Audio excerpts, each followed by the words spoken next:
Good evening. Welcome to the regular meeting of the Larkspur City Council. My name is Dan Hilmer. I'm serving as mayor this year. The first item on this evening's agenda is roll call, and we'll say the Pledge of Allegiance. Would you please take the roll? Councilmember Kando. I'm here. Councilmember Hara. I'm here. Vice Mayor Paulson. Here. Mayor Hilmer. Here. If you're able, please join us in the Pledge of Allegiance.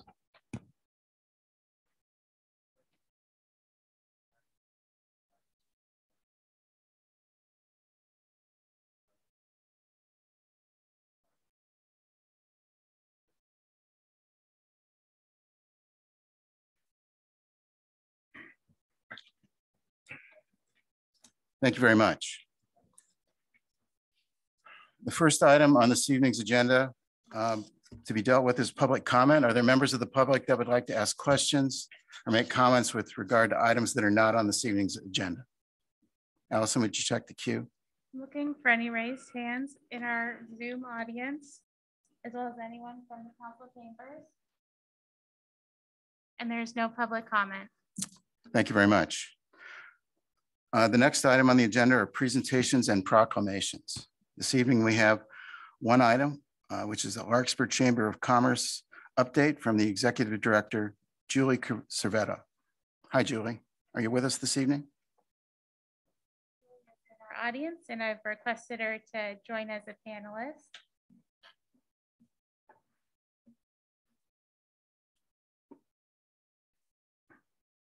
Hold on 1 second. There we go. Good evening. She's just jumping over. Thanks for your patience.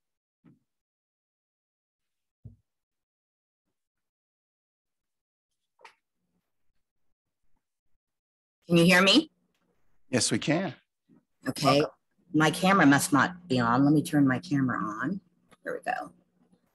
There we go. Hi. Hi. Good evening, Mayor Hillman and members of the City Council. My name is Julie Cervetto, and I'm the Executive Director of the Larkspur Chamber. I've worked for 3 years. I've worked for the Chamber for almost 3 years. The Chamber does not currently have office space, so I work remotely 30 hours a week from my home.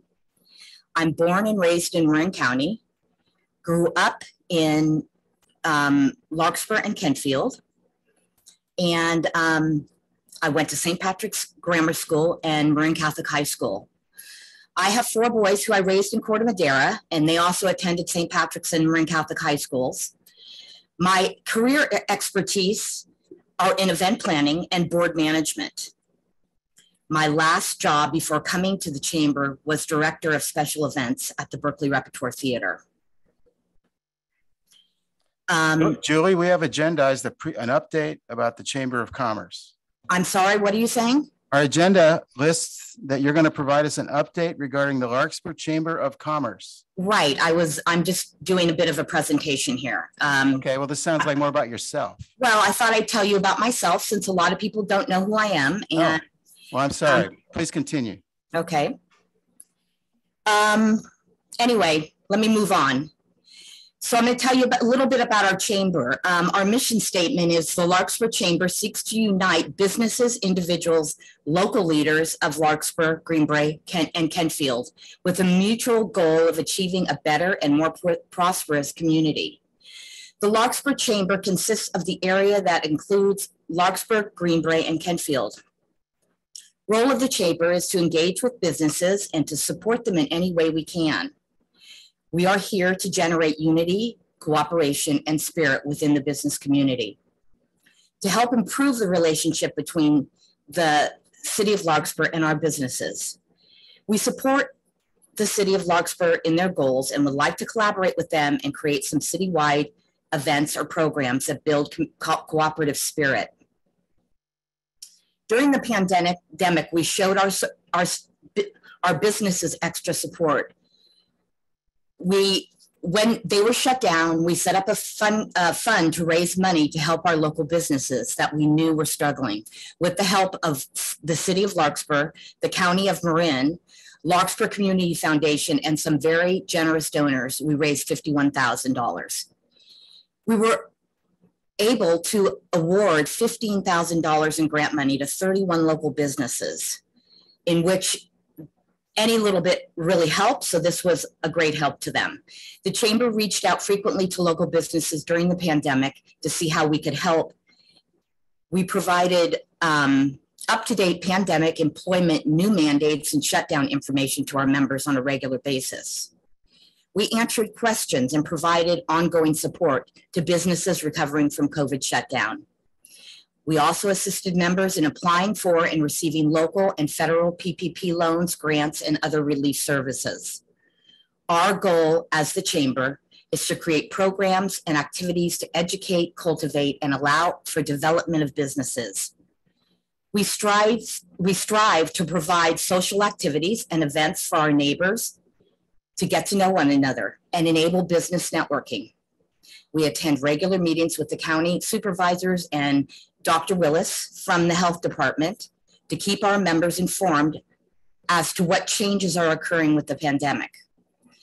Having a presence at the monthly Council of Chamber meetings helps us stay up to date on the happenings and changes taking place in the different cities and towns throughout the county of Marin. We model our chamber after every other chamber in Marin County. We believe that even though we may be smaller, we're working towards being on the same level of those chambers. And as we grow, we are reaching our goal.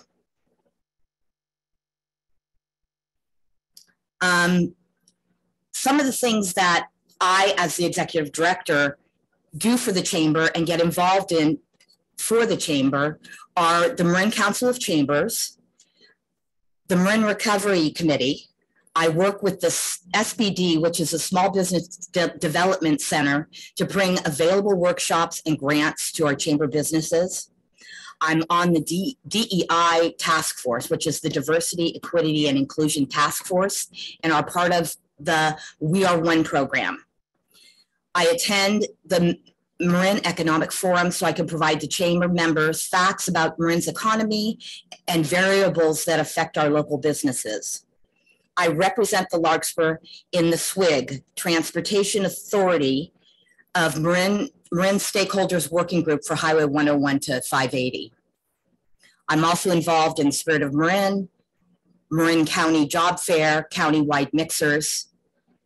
I provide information to our members, such as pandemic information and mandates, employee changes, new county regulations and policies, announcements such as available classes and workshops, public statements from police, fire, Marin Water, PG&E, or MCE. We have more than doubled our membership in the past 2 years. We've gone from 40 to 96. 86 of our members reside in Larkspur or the Greenbrae side of Larkspur. We've brought in new businesses from Kentfield, which has been really exciting. We've brought in College of Marin and Woodland Market.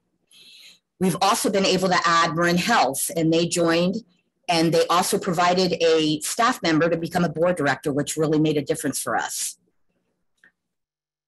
We've recently changed member fees to a 4-tier plan, increasing membership fees for the first time in many years. We also added an individual non-business membership plan. This will allow community members to join and participate in the events and activities. We host many events. We host ribbon cutting ceremonies to celebrate new business openings. We host quarterly mixers at various businesses in the area for members to engage with and network on. We along with the Commons Foundation created the Larkspur Loop,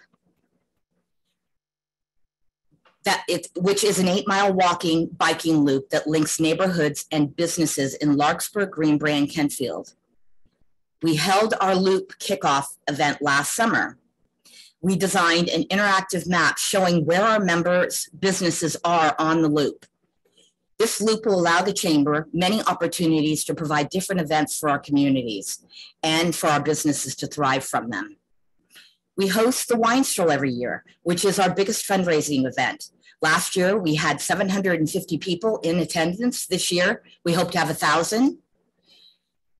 This year's event will be held on, is our 10th annual wine stroll, and it will be held on September 10th from 4 to 8 p.m. Our board is working towards growing the event. So far, we have 20 wineries that are signed up and ready to participate. So make sure to save the date. It's going to be a great event. This past May, we worked with Gott's Roadside Restaurant and planned a successful cornhole tournament celebrating Bon Air's 70th birthday. We hope to make it an annual event. We have multiple rubbing elbow events online and in person with speakers to keep businesses informed in different areas. A new event that we are working on that we're very excited about is the Larkspur Loop Run. We are hoping to rejuvenate the old Pacific Sun race. We're working with the Tamalpa runners right now, and we're looking at how the logistics would have to run in order to make this event happen and be successful. We're hoping for Veterans Day or Memorial Day for our date, so stay tuned. So looking ahead, we're always looking to create new and engaging and exciting events to build community. We're also looking to increase our fundraising events, which helps the chamber with the cost of our daily operations. Our most important goal we have set for this year is to increase our membership. We're looking to add businesses and additional board members. Our current chamber is very different from the old chamber that existed. We have grown and will continue to grow. We will work in building community and strengthening our relationship with the city of Larkspur. Thank you for allowing me to take this opportunity to share information about the Larkspur Chamber with you. Thank you very much, Julie. Are there questions from council members regarding Julie's presentation? I have a quick question. There was a lot of information in there, and I'm thankful for that.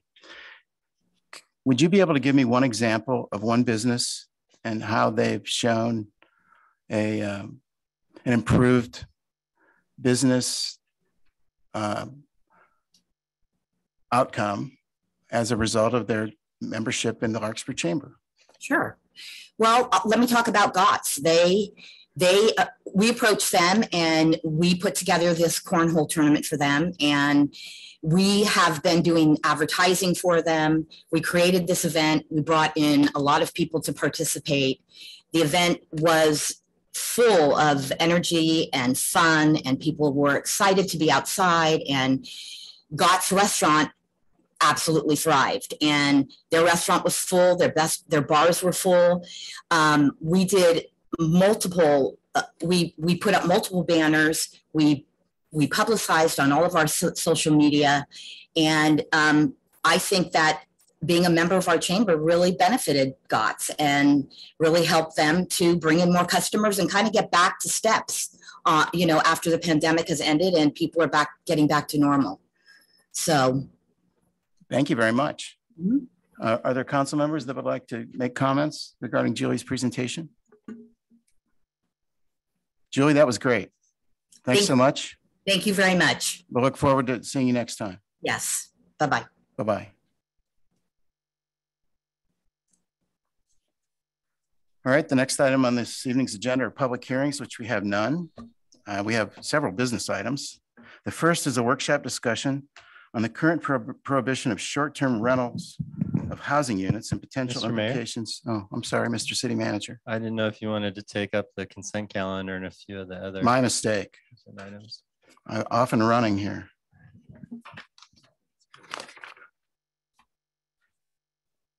We will now move to item 4. I guess I need to wear my glasses in actuality. I sense an eagerness to get to the business at hand, though. So I'll keep all my comments very brief. Appreciate your attention. Item 4 is approval of the consent calendar. Are there council members that would like to ask questions or remove items for further discussion from the consent calendar? Seeing none, are there members of the public that would like to ask questions or remove items for further discussion from the consent calendar? I'm looking for any raised hands from our audience members or the chambers. And there's no public comment. Thank you very much. I will entertain a motion for adoption of the consent calendar. Motion. Second. We have a motion and a second. May we please have a roll call vote? Councilmember Kendall? Yes. Councilmember Hara? Yes. Vice Mayor Paulson? Yes. Mayor Hilmer? Yes. The motion is approved unanimously. And I'm sorry, could I just ask, maybe turn the volume down on the mics a little bit? We're getting some feedback. Thank you. We always welcome some kinds of feedback. The next item is city manager's oral report. My apologies to the city manager. That's quite all right, Mr. Mayor. It's always at your discretion how we operate the meeting. Just a few items. First, very excited to again report that we will be having our 4th of July parade this year after having had our pandemic hiatus. I've been sort of a passive observer watching the folks that make this event happen, do all the things that need to take place. And there's just one group I want to acknowledge, take this moment to just acknowledge ahead of time because they're kind of the unsung backbone of the event. And that's the public works staff in Larkspur and Corte Madera. They're the ones that actually block the streets. They're the ones that are out there that day making sure that the trash receptacles are empty.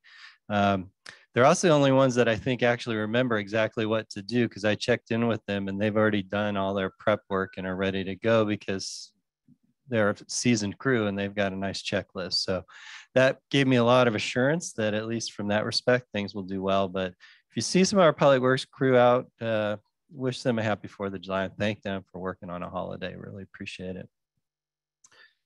Okay, with that, a couple of other things before I turn it back to you, Mr. Mayor. One is we are fairly busy at the moment and we have some end of the year items coming up.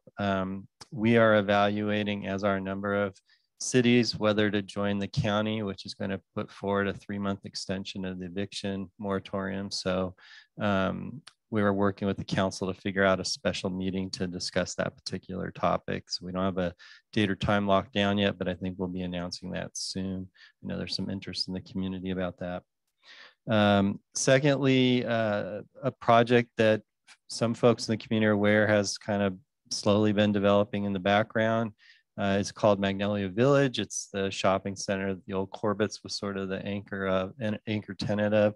The applicant is going to be holding a community meeting by Zoom on June 29 at 6:30. That's a Wednesday at 6:30. We'll be helping push out information to the community about that meeting and how you can attend and how you can provide comments back to the developers. This is a developer hosted meeting. We often have larger projects, as do a lot of our neighbors, where the developer wants to get some community feedback. So encourage folks who are interested to contact the Community Development Department for more information.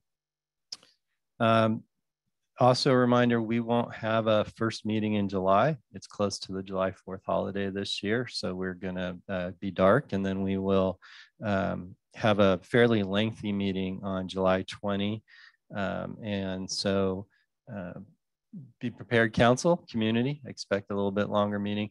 We'll probably try to start early so that we can also, as part of that meeting, celebrate the culmination of the Bon Air Bridge project. And I'm putting Julian Skinner, our Public Works Director, on the spot by saying publicly he's going to do a wonderful presentation offering a historical overview of the project as part of that ceremony on July 20 that'll take place here in this room before the council meeting. And then we will also be dark, accommodating summer schedules for the second meeting in August. So only have one meeting in July, one meeting in August. And with that, Mr. Mayor, I'll turn it back to you. Thank you, Dan. All right, we'll move forward with council members' oral reports and comments. Other council members that have reports or comments this evening? Mr. Kendall. Thank you. Just briefly, I'm the representative for the 1251 South Alicia with Catherine. I'd like to just keep everybody informed, trying to get some specifics. Don't have a whole lot of them right now. So we're moving towards that. I'm cautiously optimistic. We're moving in that direction. So I will keep you posted as soon as I have something specific to report. May I ask you a question? Have there been new members appointed to the committee? I guess it's up to them for the subcommittees. I've received several positive comments about the newest members. Would you have any observations? Yeah, I believe that the people who have recently joined are well-spoken, they have great comments, and they're also trying to keep their eye on the ball.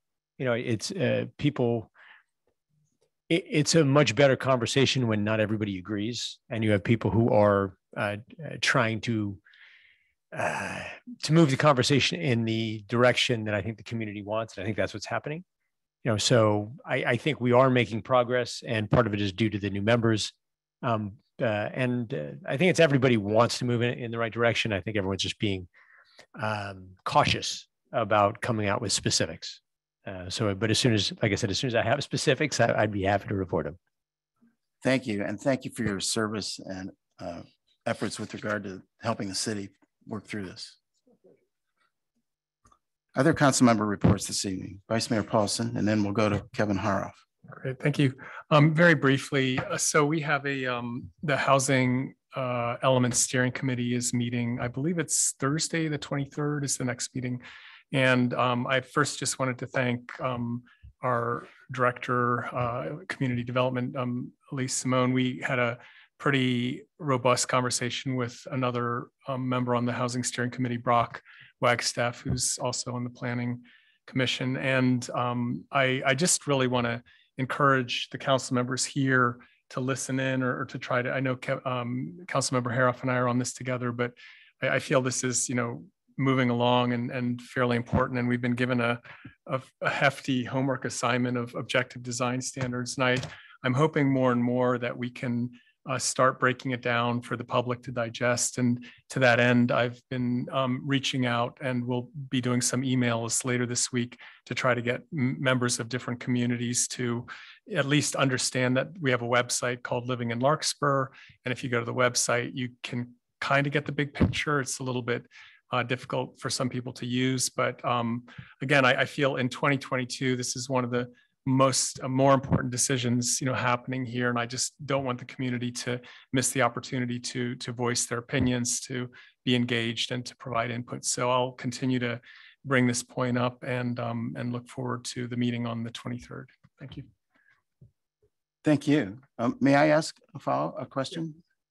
Yeah.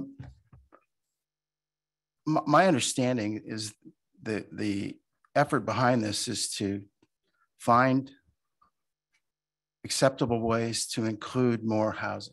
Is that one of the objectives? And that, by just a definition, means we have to be creative about making our neighborhoods and commercial areas more intensive with respect to land use and housing intensity. Is that kind of a common understanding? Because that's a design challenge. Yeah, there's a change involved that we're trying to make this change without loss of character. I think that's a really important perspective. You know, one of the things that came up in the meeting with Director Simonian was just the idea that multifamily is a really major part. I was very fixated on how this would affect single family homes. And so just understanding the balance of how it'll affect the character, and also the different locations. We have 9 very distinct locations where we can put properties, and there seems to be an abundance, but how that's shaped is very much in the details. So I think your strategic comment is well placed. The question is, you know, how is that strategy implemented? And I think a lot of those details are up for grabs. And you know, the 4 people sitting here and Councilmember Way and everybody in the audience, I think, has some ability to influence that process. And I just encourage the engagement. Well, I thank you very much. It's a difficult challenge, and we'll work together. Other council member reports this evening. Councilmember Haroff. Thank you, Mr. Mayor. Just on that last point, I think we're up to the challenge. I mean, I'm having a little bit of feedback. I'm not sure whether that's something I can adjust.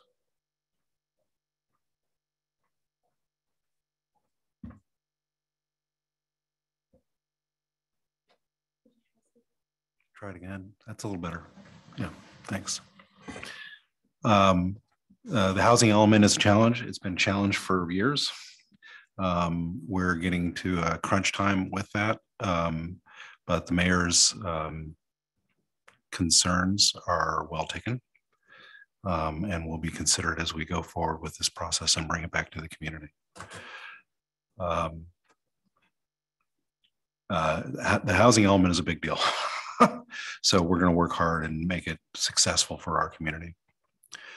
On a lighter note, I'm really looking forward to July 4th.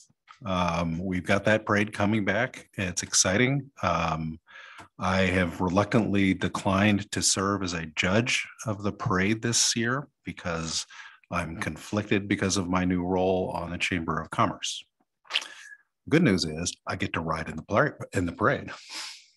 So please come out, and please also, if you have an interest in getting up early in the morning, join us for the annual flag raising ceremony at the American Legion Hall, which is done, I think, around 7 o'clock in the morning. The Boy Scouts come out, they raise the flag.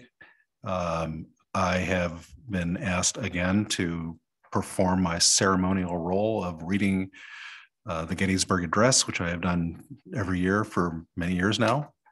And I look forward to being able to do that again this year. So July 4th is like the biggest day of the year. Thank you. Thank you.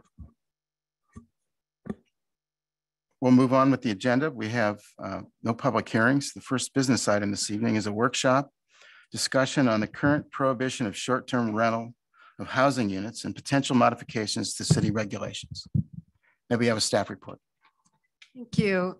This item was brought up in response to some comments the city had received with concerns over a short-term rental that was on Via La Cumbre they started last year and continued through May of this year. And the city council wanted to have a workshop to discuss the issue. So currently Larkspur prohibits short-term rentals under a permissive zoning scheme. So if uses aren't specifically listed as allowed in the districts, then they're prohibited. And there's no listing of short-term rentals as a permitted use. The city does allow bed and breakfasts in residential districts, but they're subject to a conditional use permit and a lot of restrictions, like the house would have to be a historic structure and owner occupancy is required. The city also prohibits advertising illegal units. So it's illegal to advertise a short-term rental on, for example, the Airbnb and VRBO websites. Rental of units for over 30 days is allowed in the city, and limited room rental has been determined to be consistent with residential uses. A business license would be required for rental of any residence. The city enforces the ordinance only on a complaint basis. And while we received a number of complaints this past year over one unit, it was only over one unit. And it's my understanding that in the past there were complaints about another unit. And the penalties for violating the city's regulations range from $100 to $500, and violations of the health and safety code are higher. The city has, as of June 1st, there was about 30 short-term rentals listed on the most popular websites, Airbnb and VRBO, and most of them are located around the downtown area of Larkspur, and about half of them are regularly rented out based on the number of reviews and dates of reviews. And they're primarily for whole units and not for rental of a room within a house. And 70% of them appear to be owner occupied. And that's either by the descriptions that the owners have provided or just the way the rental unit looks, that it looks like it's someone's residence. The website AirDNA indicates that the average daily rental rate is $181 a night. And the median monthly revenue that the owners are generating is $3,585 a unit and $447 for rental of private rooms. And the city did have one pool advertised for an hourly rental rate on the website swimply.com. I'm sorry, can I ask a quick question? Sure. The ones that you're talking about right now, these are short-term rentals for under 30 days? Correct. Okay, thank you. So some of the typical concerns that the city's receives for the ones that we have received complaints about are about parking, and that not only includes just general parking concerns, but also parking in restricted fire lanes and also people blocking driveways. I think one of the blocking driveway incidents related to a party at one of the rental sites. And then noise from parties at the sites and security and the feeling of unease when people don't know who's coming and going from a neighboring property, if they don't know if the person's genuinely there for rental or not. And then trash complaints, because sometimes the renters miss the deadline for putting out their trash and accumulates outside, or they just have overflowing trash containers. And then the city does have a concern also for the loss of housing units. And I've judged that probably about a half dozen of the units that are currently advertised as short-term rentals would have been, could be rental accessory dwelling units. And then there's also just safety issues if the property owners aren't informing the residents of high fire hazard areas or evacuation routes or flooding issues that might be present at their property.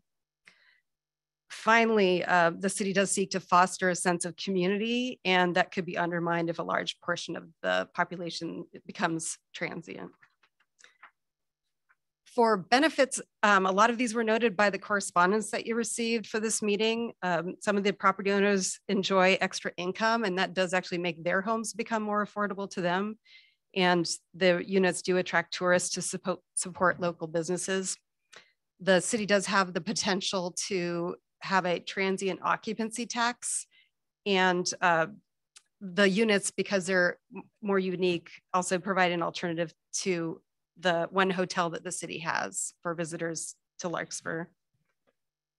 So tonight we are asking you to consider options for short-term rentals, and one of them is just to continue the existing ban with the complaint-based enforcement. And if you want to do that, we would just suggest that the city consider higher penalty fees so that it's easier for us to enforce complaints, or there's more motivation for the property owners to comply.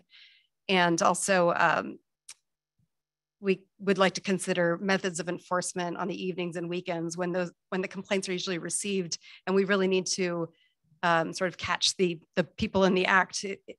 We can't enforce, or it's difficult to charge them with violations if we haven't actually caught the property owner doing the short-term rental. And they're usually done by the time the weekend passes. The city could allow short-term rentals with no regulation, like like San Anselmo and Ross. Those jurisdictions don't have a transient occupancy tax, so I think they have less motivation to regulate the units. And then there's also a number of communities in Marin that allow them with regulation, and the regulations could include an annual fee for the registration and to cover the cost of staff time to enforce regulations, and for trying to get people to comply with the registration process, as well as pay any sort of tax that might be imposed. And the city could also regulate the number of nights that a unit could be rented out if that was something that was desired. And also having a registration process would make it easier for staff to respond to complaints, because we'd have a contact information for the property owner, and could also retain an outside service who would take those complaints on evenings and weekends and contact the property owner. And then you could also have an owner occupancy requirement. If you were choosing to regulate these, my recommendation would be to take it up after we're done with the housing element and the general plan, because there's going to be a lot of meetings and work that needs to go into those two projects. So it would, I think it would best be delayed until after that is completed. And then, Elise, could I ask a question? oh, sure. And it might involve asking the city attorney to provide a little larger context for why the city's interests are at this time. We've had previous meetings regarding this where it's been illustrated to us the enforcement problem, scale of an enforcement problem. If we were to try to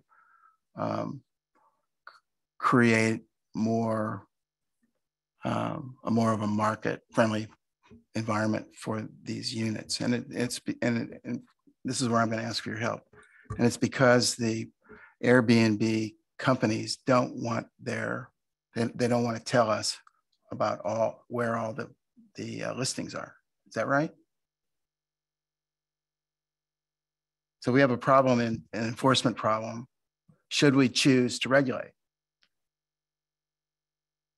If Because they won't help us. I think that my experience, which is not extensive, but I have had some. I want to know what we talked about in previous meetings. I do not recall that specific information having been presented to you at any prior meeting. I would say that there Wow. are. I'm sorry, Mr. Mayor. If it was, I apologize, but I don't recall. Neil, I remember Neil presenting this. Well, Mr. Toft's retired, so if he presented it, then I can call. We can postpone this meeting, and I can ask him if he'll come to a future one to confirm that statement. What I can tell you is there's a company that you can hire to work with Airbnb. They try to work, I understand, with VRBO, but have a more difficult time with that particular website, that will do the auditing and monitoring for you to find who's listing in your community. At a cost. At a cost. At our cost. No, Well, not necessarily. it depends, right? It's code enforcement, so conceivably it's recoverable. It's Either well, I'm through just saying this TOT. is more complicated than just. Or well, so if you're regulating, you would charge an annual fee to cover the cost of having someone regulate. The service, there is one service, I spoke to them. They will find the addresses for $45 a site. I didn't find it hard to identify them. I think there's only 2 that I found that I probably could go on a walk and find. So I don't think locating them is a problem.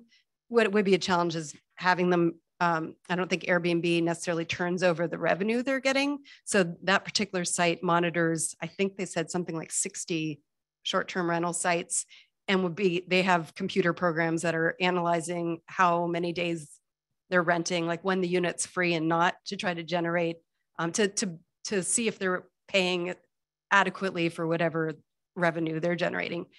Now, that said, if we aren't regulating, then we have the difficulty. We have a difficulty in enforcement because while we might know where the units are, it's just difficult to catch them in the act. And then those sites are not going to help us with code enforcement. They're looking to generate revenue and collect revenue and get people registered, but they're not here to go knock on the door and tell them to stop having a party. Like if we're regulating and prohibiting it, or if we're allowing them, that we still have to somehow deal with that. And I do expect that if they were allowed, we would have a lot more than what we have today. Added complexity. How do we get the tax? Okay, so let me touch on a couple of things. I also don't recall what Mr. Toft may have presented, but I will also say my observation from working in other communities is that, and this is truly just about Airbnb, as the city manager mentioned, VRBO is a much more difficult company to work with, but I think Airbnb has become more cooperative with communities that allow short-term rentals and regulate and will I wouldn't say that they would do everything that a city would like in terms of assistance with compliance with local regulations, but they have become more cooperative in working with cities in trying to ensure that their customers are not regularly in violation of regulations in communities that are allowing short-term rentals. So I think their approach has changed some over time. I did also want to say that it is typical for cities that allow short-term rentals to require a registration of the unit and payment of a regulatory fee to cover costs of compliance in addition to paying a business license tax. And then finally, in terms of the TOT, we would have to look at it more closely to make sure that under the provisions of the Constitution that were added by Prop 218 and Prop 26, that we didn't have to go back to the voters. But again, at least with Airbnb, my experience with them is that while there may not be 100% compliance, that if a community regulates short-term rentals to allow them and then works with Airbnb to enter into an agreement, that Airbnb will collect the TOT through their website and are decent about remitting the actual tax collected to the community. So it is at least as to Airbnb, it is a realistic alternative approach to consider regulation and collection of the TOT. So you don't think there would be substantial and offsetting legal fees that would be necessary to actually go after those taxes? I don't think so, no. I mean, there would definitely be some legal costs involved in working through their contract, but I have done that before in other communities. So I'm familiar with it, and it would be relatively efficient. It sounds a little more optimistic than the last time. There would be other costs in terms of, again, if you allowed it but regulated it, there would be property owners who would not comply with those regulations. There would be enforcement costs associated with that would be offset by any registration fee and also by recovery of costs through the code enforcement process. And you feel we have the authority for all these things? Yes. I'm sorry, at least continue. I guess I'll allow other council members if they have questions at this time. I think Mr. Kendall. Mr. Kendall. Yeah, and I'm sorry, there's just a clarifying question. Is that the information you have that we have a certain number of these are from these websites, but the websites don't list the address. They just say house in Larkspur. And then when the potential customer says, yes, I'm interested in that house, then they get the address. Is that how that works? That's how that works, right? Okay. But some of them have pictures of the front door with the number on it and they're mapped in such a way in a small community. They're pretty easy to identify. Find it if we wanted to. Yeah. Okay. We have to pay somebody to do that. Or you could pay somebody to do that. Other council member questions at this time? May I chime in, Mr. Mayor? I don't, because you have members of the community who are in favor of this. So I want to make sure we don't be so dismissive. I mean, we pay an auditor to monitor sales tax. We pay an auditor to monitor property tax. It wouldn't be that odd to pay essentially a service to monitor transient occupancy tax. So I don't know if it's fair to be characterizing it as all that unique in things that we do. I apologize for any qualitative content I might be adding to this. I'm merely, in my own mind, continuing the council discussion from the last time we talked about this, which at that time it was presented as pretty much an unsolvable problem, untrackable because of the lack of participation on the part of the operations of the companies. So maybe things have changed. Please continue, Elise. I'm sorry for interrupting you. No problem. This is the last slide. I just wanted to present some information that Cord Madera had gathered for a discussion they had just last week on short-term rentals. And it just indicates the communities that are renting or regulating short-term rentals and the number of registrants that they have and the annual tax revenue that they're generating from those registrations. So just for information purposes. But I have nothing else to present for my report, and we would just like to get direction from the City Council. Thank you so much. Are there questions from the City Council? Vice Mayor Paulson. Great, thank you, Mayor.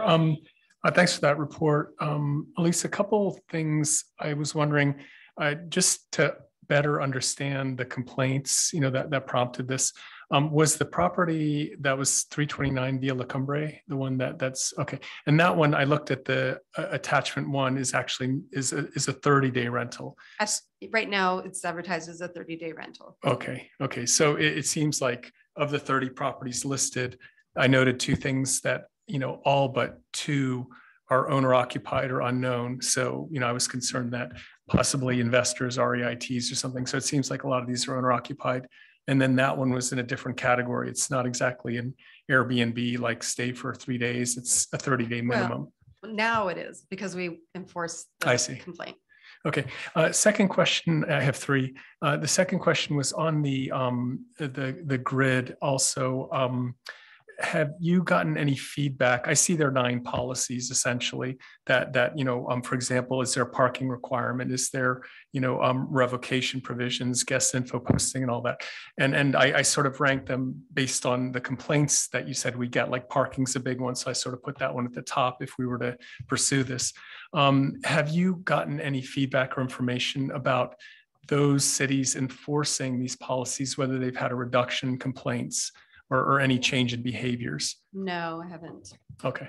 And then the last question was on your recommendations. They don't seem mutually exclusive. And I thought maybe you could clarify a little bit. So, number 2 was enforce building regulations for non-permanent construction. And it seems like we could do that as well as number 3, which is return with information on options and so forth. But maybe if you could just clarify number 2 and 4 a little bit, that would help me. Yeah, I think we will, if we're going to continue to prohibit them on a complaint basis, I think it would be important to at least go after the ones that are illegal construction, because those are health and safety issues. Some of the units are not legal and have one of them identified on a prior resale inspection as not being legal. So I think that would be something that I think is important to go after, just to make sure they're safe. And then in terms of additional fines just would help. So when there is a complaint that we have a little more to go after someone for if there is a repeated violation. Was there anything else that was specific? But I know that's helpful. Right. If we regulated them and allowed them, we would want to do that too, to make sure that they're legal and safe places, and and that people aren't renting out places that aren't approved for habitation. Okay. I mean, so just from my understanding, we could ask for you to look, I mean, we could possibly pursue number 2, 3, and 4 together, and that wouldn't be incompatible. Okay, thank you. Other council member questions from staff? Are there members of the public that would like to make comments or ask questions regarding this agenda item? We do have a couple hands raised. Okay, our first comment will come from Don Matheson. Hi. So I actually had a comment about the previous item, which was the website for, what was it, Living in Larkspur. I went to the site and it was really hard to get to. It was actually the last thing on the page, even if you typed in Living in Larkspur. So you may want to put like a nice big badge on the front page of the city website, since this is such a big deal. So it's easier to find, because it was surprisingly hard to find. Thank you for your comments. The next public comment. Next will come from Weller Design. Oh, hi. I just want to make sure I understand the statistics. 30 properties are advertised in Larkspur. There's been 1 or 2 complaints, basically in Corte Madera.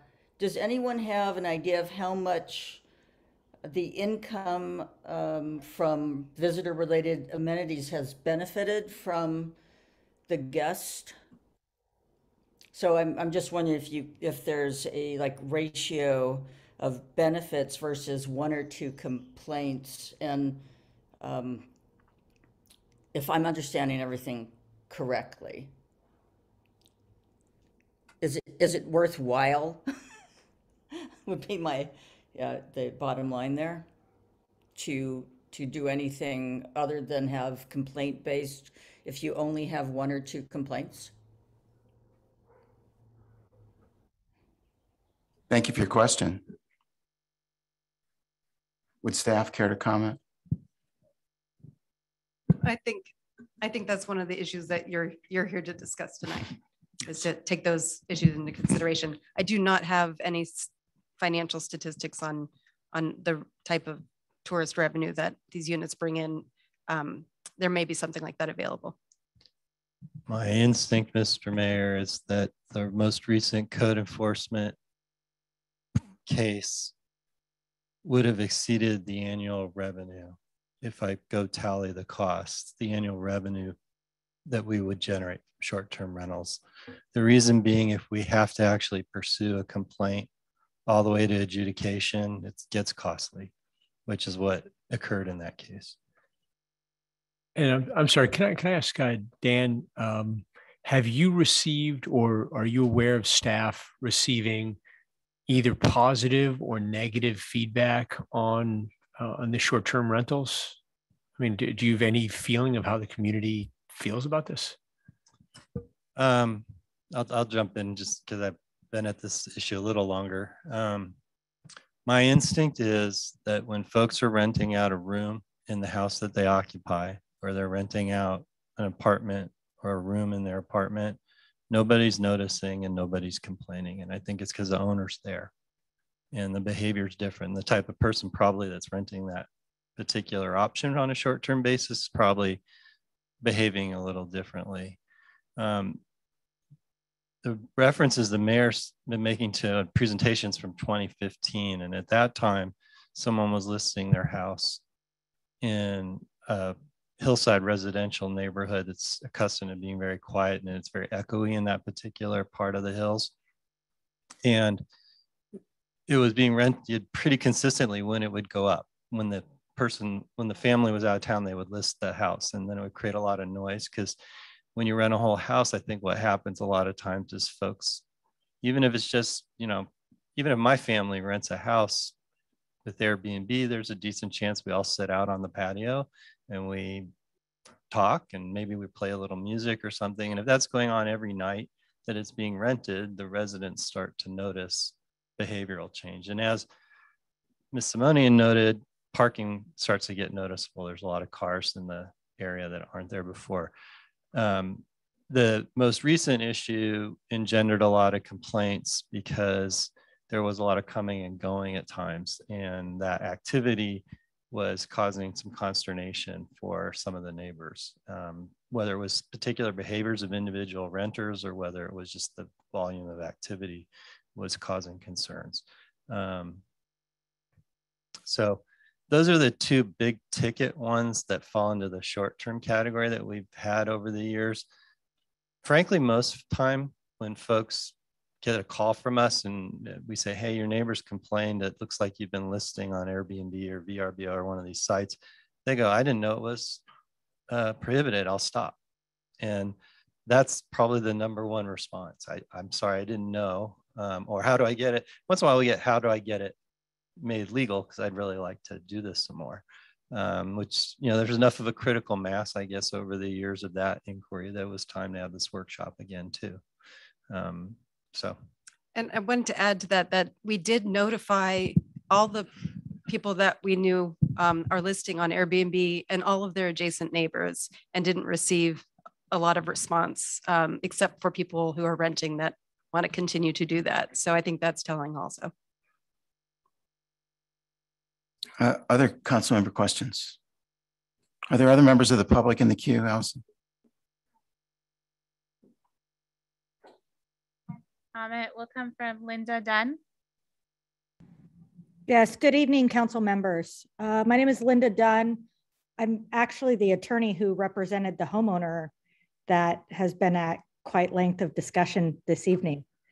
But the reason for me appearing here this evening is to kind of address a lot of the concerns and advocate for the benefit for the city in doing short-term rentals. The TOT, or the transient tax, was discussed this evening.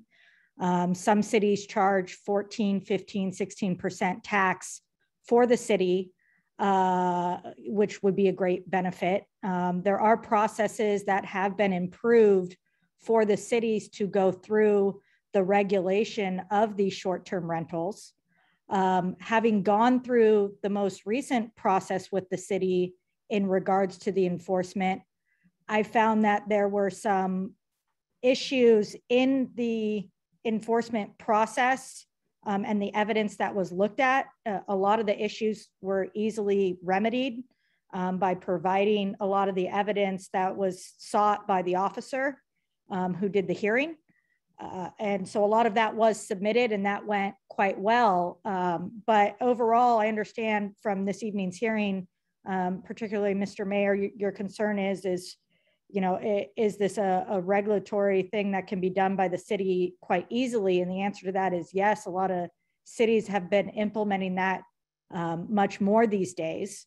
There's a multitude of them that are doing it quite newly, including vacation cities such as like Twain Harte, little mountain cities such as that. And they've seen a large jump in tax revenue But also with that, a regulatory system is in place.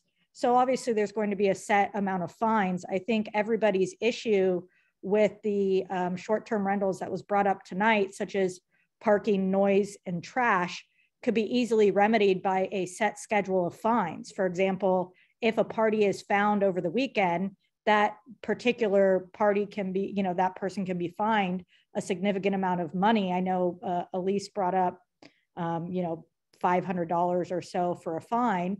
And in doing these short-term rentals, a homeowner is able to be more strict with their renters. Having also been a consumer of short-term rentals myself, you will find that some landlords are more strict than others, and that is because of the city regulations.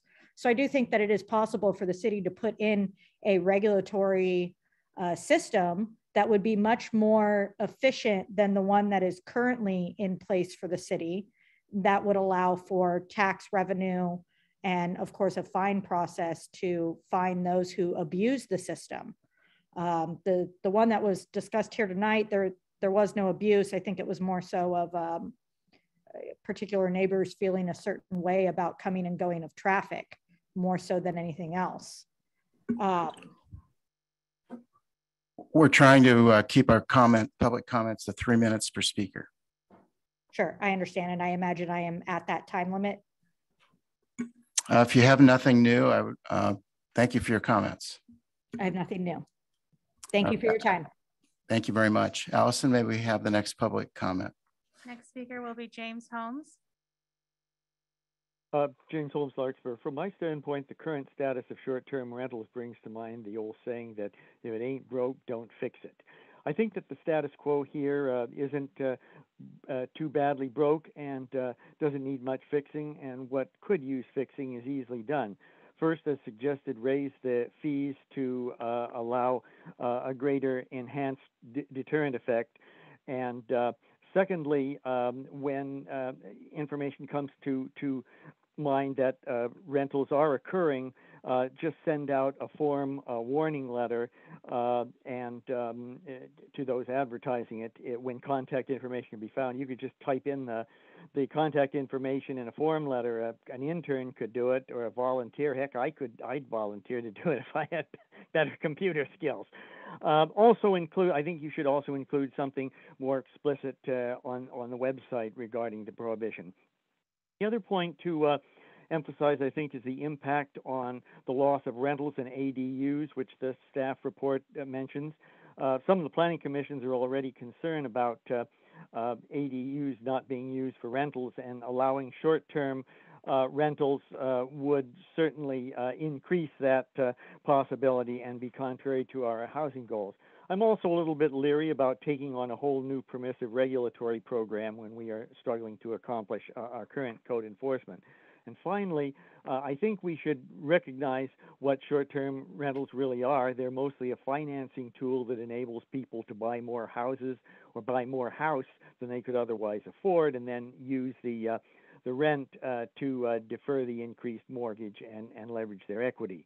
In the process, it may contribute to housing cost inflation and possibly the trend for large investors to buy single-family homes and convert them to rentals, short-term or otherwise. So I don't see why we should explicitly okay this financing tool when it militates against other housing policies that we want to encourage. So I would keep the status quo with a few fine-tunings to make it more efficient. Thank you. Thank you for your comments. Allison, may we see who's next? Next will be Michael Lampier. Yes, good morning, good afternoon or good evening, council members and staff. I'm a local attorney, but I'm also a resident of Greenbrae since 1963. Live up in the hills above that other property that was mentioned earlier. I have a personal experience with a property on my street that was being used and advertised on Airbnb. I think what happened was there were complaints, and the owner would stop and then start again when they felt they could start renting it again. The owner is an absentee owner up in Davis, and so it's not owner occupied, which is of course one problem. But the personal experience I can bring tonight to you all is that it was extremely disruptive while it was going on. We had multiple cars parked, actually not at the rental, but up around the block, around the cul-de-sac. People arriving very late at night, pulling rolling suitcases down to the home. And I think the feedback I was getting actually from our very elderly residents was they were not sure who was coming into the home and who these people were. And they were very afraid. Now, I don't know if that was a reasonable reaction or not, but I think the problem is that the short-term rental situation really changes the character of a neighborhood and the feeling of the residents and feelings of safety too that they have in their neighborhood. So my humble opinion would be that we would continue the ban and maybe employ greater regulation techniques to stop it. Thank you very much. Thank you for your comments. Allison, are there other members of the public that would like to make comments or ask questions on this item? Next comment will come from Patricia Allison Crescent. Yes, I am a homeowner in Larkspur, and I have a very small ADU that I built for my elderly father, and he lived with me for 8 years and he died 3 years ago next week. And after he died, I renovated it, and I am getting older and I would like to work less, and I began to rent it only when I'm on the property. I don't want anybody on my property when I'm not there. It has definitely helped with our expenses, as my husband's over 80 and I'm getting up there. And when my husband has gone to work out of town, we've done Airbnbs for him, and he's stayed on owner-occupied homes, and he's rented a room and a bathroom. And it's pretty much the same thing. Everybody that we've rented to, we have met. They park on our property. There's been no disruption. I've given them recommendations for where to eat, where to hike. And they've enjoyed our town, whether they're here to see their grandkids who live in Larkspur and they come from out of town, or they're here on a work assignment and they work from home, like a lot of remote workers. So I would support making it such that Larkspur could make some tax income from this, but I look at it as not a negative thing. I don't think I think it's a whole different thing if a homeowner isn't there, but I'm talking about renting out a portion when you do live there has been helpful. And I think it's been positive for Larkspur. I've had a lot of repeat grandparents and repeat folks who've come to hike and bike and eat out at our restaurants and spend money here. Thank you so much. Thank you. You referenced that you have an ADU. Yes. Did you give us your address when you made your public comment?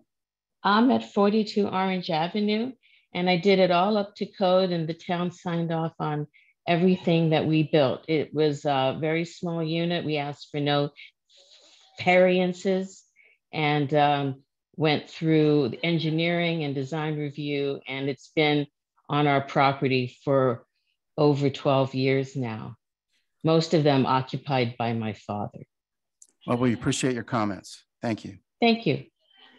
Allison, the next speaker. Mr. Mayor, can I ask a quick question of staff? Sure. Question. So the suggestion or part of the discussion would be if we wanted to have regulations, hypothetically, that the owner has to be there or something of that nature, how would one enforce something like that? I can understand enforcing either it's not allowed or it is allowed, but when you start making conditions, how does that work? I think a typical requirement might be that the owner is their owner's primary residence, because that's something we could check. So I guess you could require owner occupancy at the time it's rented, but I think more typical is just that it's someone's primary residence, so it's not rented out as frequently. And then, or in the case of like a accessory dwelling unit, maybe there is an owner that's present on the site, but the type of documentation that would be requested are things to prove like that you don't have, you're not claiming a tax exemption, things like that. Okay, thank you. I have a question for you too. I mean, the previous speaker clearly was acting in good faith. She called in, was proud of what they had done, but at the same time, she gave us her address, and there's a ban on short-term rentals. And if fairness is in place, she's going to get a letter from the city describing what's on the books with respect to this particular set of rules. Well, we're only enforcing on a complaint basis. So we know there's 30 rentals in the city, and my intent is not to go after them unless council's direction is to enforce, even though we're not getting complaints. I know, but the confusion with me is that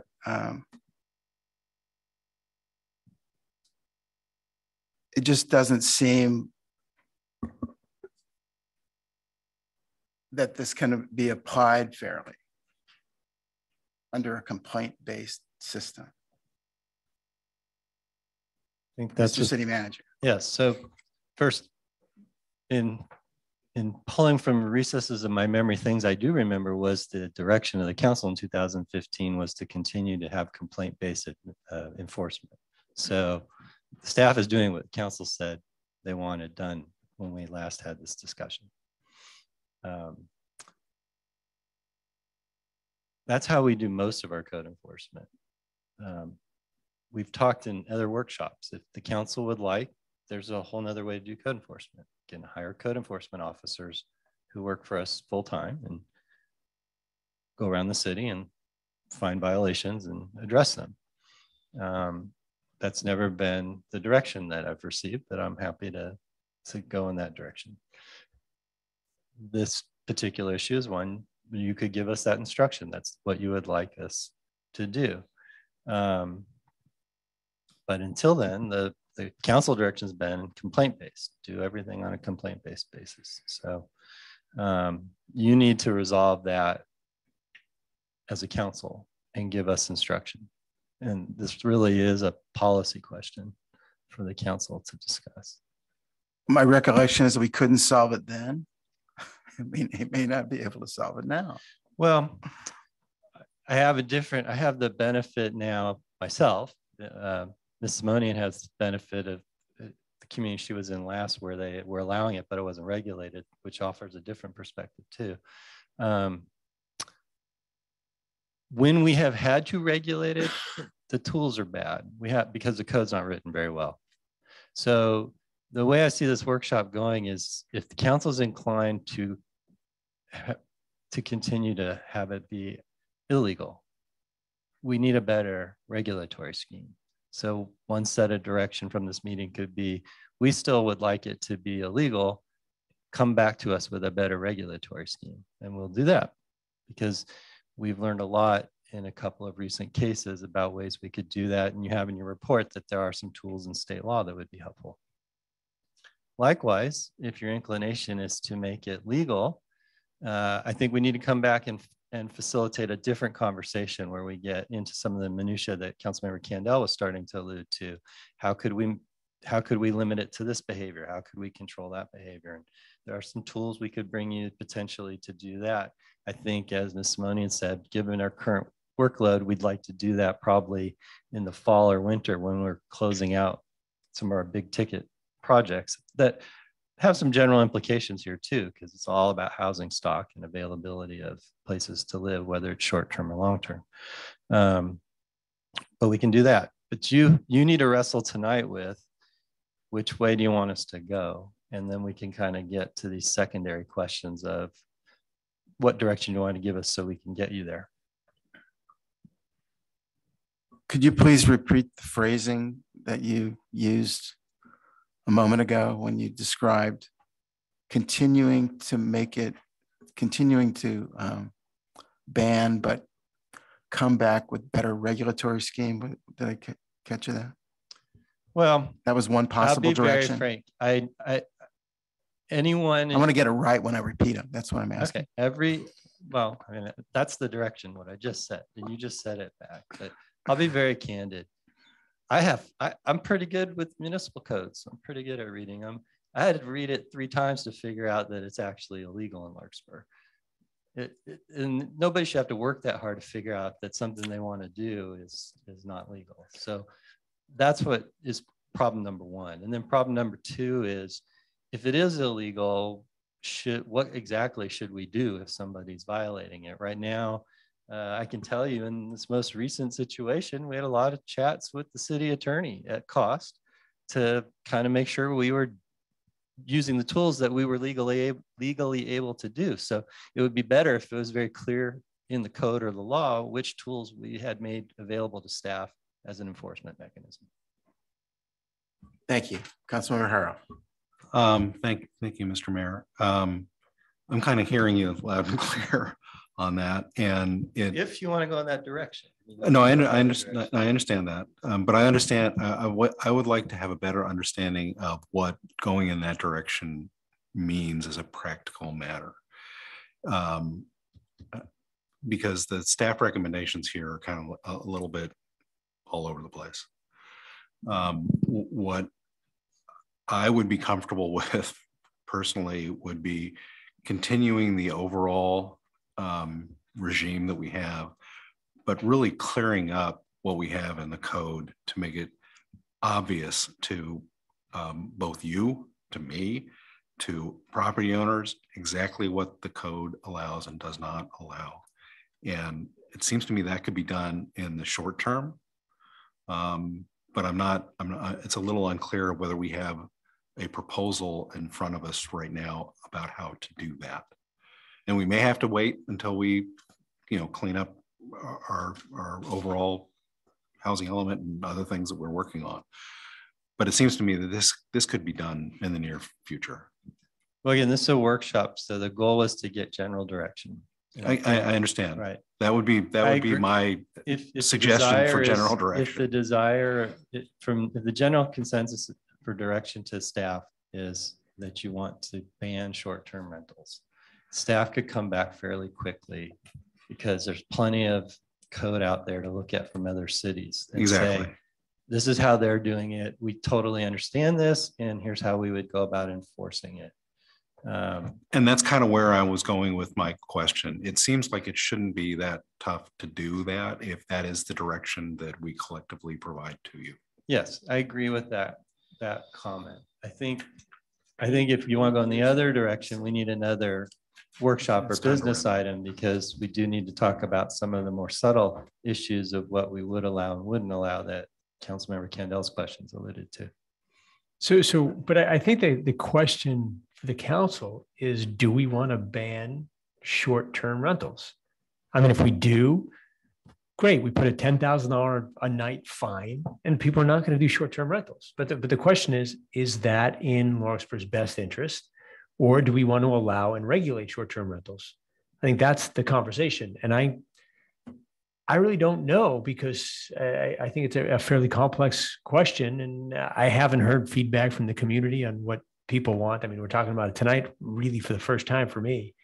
So I don't really have a strong position one way or another on that. I do, but I want to hear from Vice Mayor Cross. Thank you.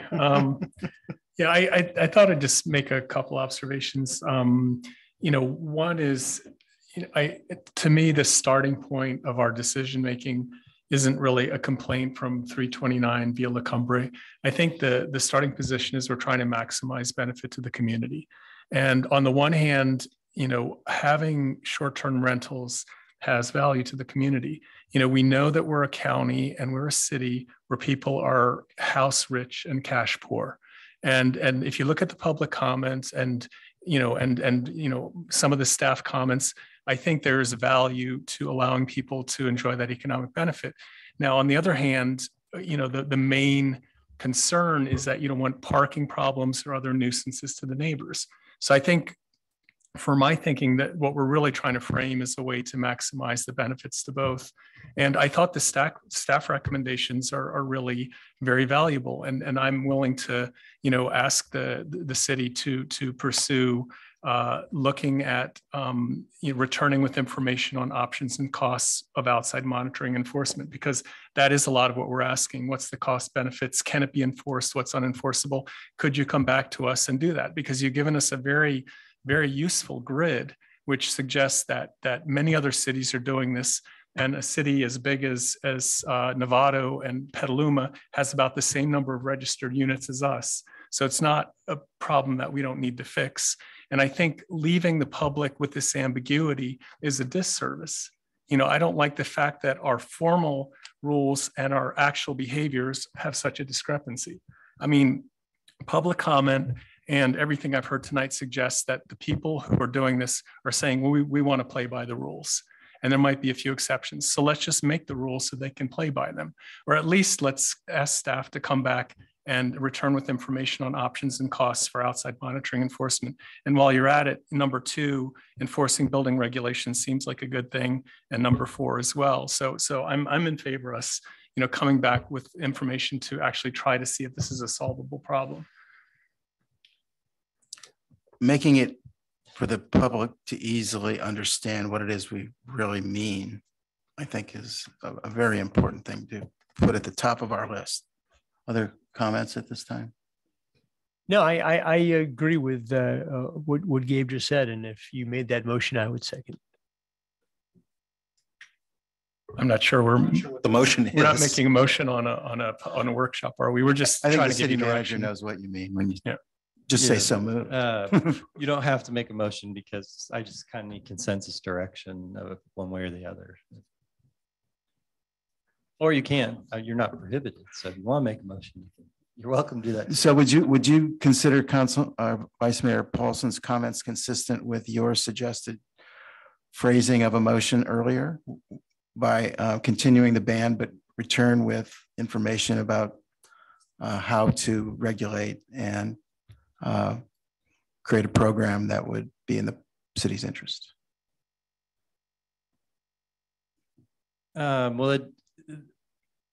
Thank you for summarizing that way, because that's sort of what I took away. That doesn't answer the yes, no question. So is the assignment to staff to come back with both regulatory schemes? Well, I think a no regulatory scheme is really easy. I don't think it's going to take a whole lot of work to say we're going to ban it. I think the yes is much more complicated. And I think that's what we really need information on to see if we can work something that's going to be in the city's best interest. And I think we need to see it before we can make the change. We need to see a proposed regulatory framework, or at least an outline of something that shows us next steps forward before making the change. Okay. With that consistent direction. Kevin? I guess. Oh, it's unanimous. I think I'm not sure what direction it is that we are collectively providing to staff at this point. I think if I could summarize it, it's maintain the status quo and do research on what would get us to allowing short-term rentals. And that sounds reasonable. I can't promise that's going to happen tomorrow. But, understood. So that actually brings me to the next question that I have. Are there interim measures that we ought to be considering and maybe taking while that process goes forward? And one of those interim measures, I think, is increasing the level of fines and penalties that would be imposed for violation of policy as it currently exists. And I think that's part of what is on the table. Can I comment on that real quick? My concern about that is that it's such arbitrary enforcement that I think it would only be fair to the public if they had notice. So if we said, listen, starting tomorrow, we're going to be enforcing this. If you do it, you're going to get a heavy fine. Then great. But if we say, you know what, we're going to do it starting tomorrow, we're going to increase the fines, but we're only going to enforce it if your neighbor doesn't like you. I'm not real comfortable with that. So I actually think, and then I know the city attorney wants to talk, I generally agree with Councilmember Kendall. I don't think you can maintain the status quo, but also up the penalties. I think if you want to maintain the status quo, just maintain the status quo and we'll deal with that for the next however many months. I think to bring that higher penalty schematic, we need to be committed to no. That's the answer. So. Fair enough. I know you didn't mean it technically, Councilmember Kendall, but I just wanted to say that I don't think enforcement of the prohibition is actually arbitrary. The city is a very consistent process of evaluating every complaint that comes in, determining whether or not there's sufficient evidence to proceed with an investigation, and then investigating if there is, and based on the investigation, coming forward with a plan for correction. Thank you for clarifying. Are there other council member discussion on this item? Just to clarify, so I think Councilmember Haroff said he wasn't sure what we were proposing. You know, what I had originally said is the staff laid out 4 different things for us to pursue. And I'm asking that they pursue, and I hope we're asking collectively that they pursue 2, 3, and 4. So the number 1 would be continue enforcement of short-term complaint. I guess that's not the intent of the research. You know, we do that because we don't have enough information to change that. So sure, we do continue it, but we really would like to have more information on how to make this, something that is allowed with regulation. You know, short-term rentals are allowed, but with certain regulations, the same way Novato and Petaluma and other Fairfax and other municipalities are doing this. Mr. City Manager, and I may not agree with that last statement. Yeah, I just want to be clear with the council. Number 2, enforce building regulations for non-permitted construction. I mean, that's something we have to do anyway. But I think in this context, what the staff report's trying to suggest is once you've made some final decisions, we can add to our regulatory scheme how we would visit and observe that there was a problem. We don't actively drive around town, knock on doors and say, can we look at that structure more carefully because we think it might not be compliant with the building code. We usually have to have some reason why. We've sent somebody with that expertise to the property and they've observed it, or we have someone who we think has valid information or expertise to have observed a building code violation. So that we do enforce those rules now. I think what you heard Ms. Money talking about is there are times our inspector is on a property, particularly when a property is being resold, where we find out, oh, somebody built a unit here without any permits. Thank you. Is there any further direction needed on this item for staff? No further direction. I thought I would offer, since we're picking a path that buys us a bit of time, we can also try to do some outreach to better inform the community that if this is something they want one way or the other, they need to let us know. Thank you. Thank you. And thank you for following up and reminding me that it was 2015 at the last time we talked about this. So I look forward to not 8 years passing before we. In 2015, I had an ironclad memory of things 7 years back, but now. Thank you. Great job by staff on this confusing and complex item. And we'll move to the next item on the agenda, which is a consideration of temporary parklets and parklet policy. May we have a staff report, please?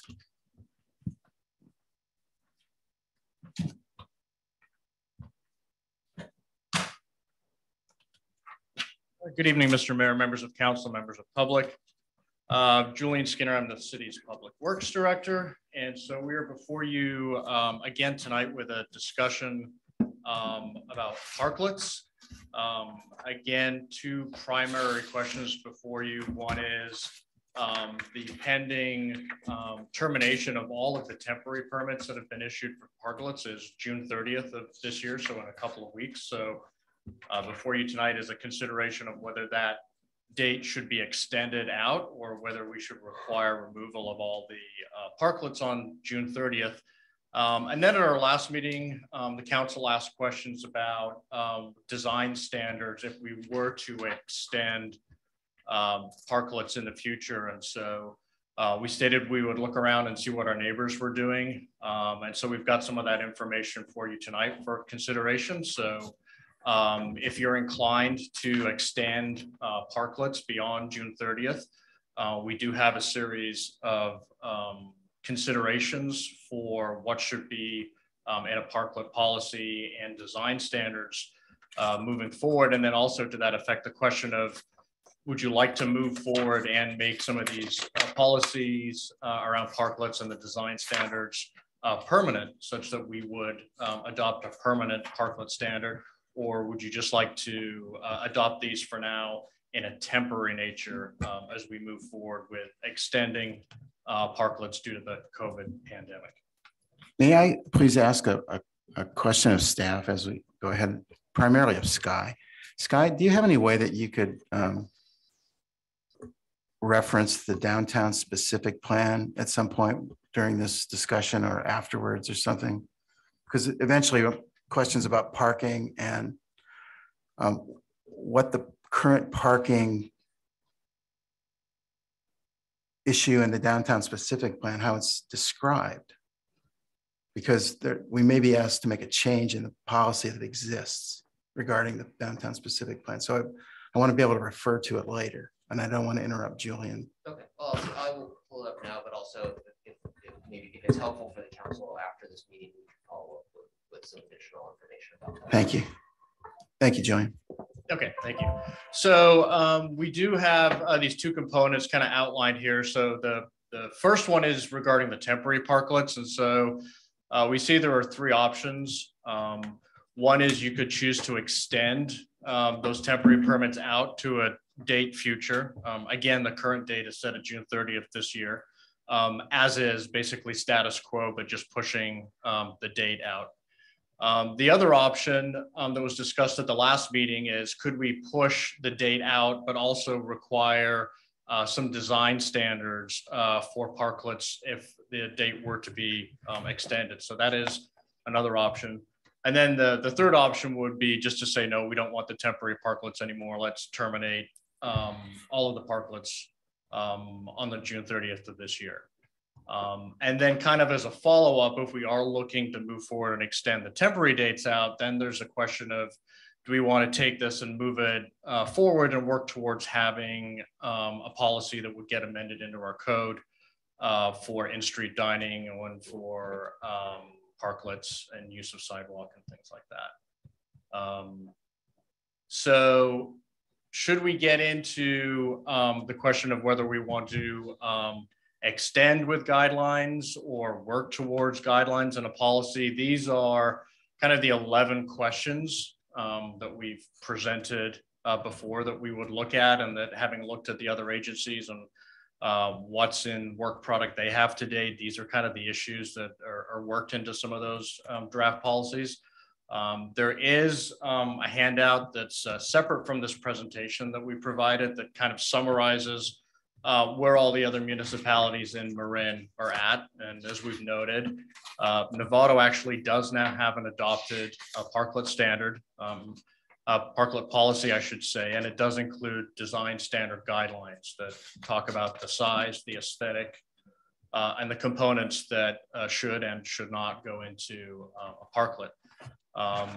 Most of the other municipalities have had discussions at the city council level, but none of them have taken formal action yet on adopting a policy.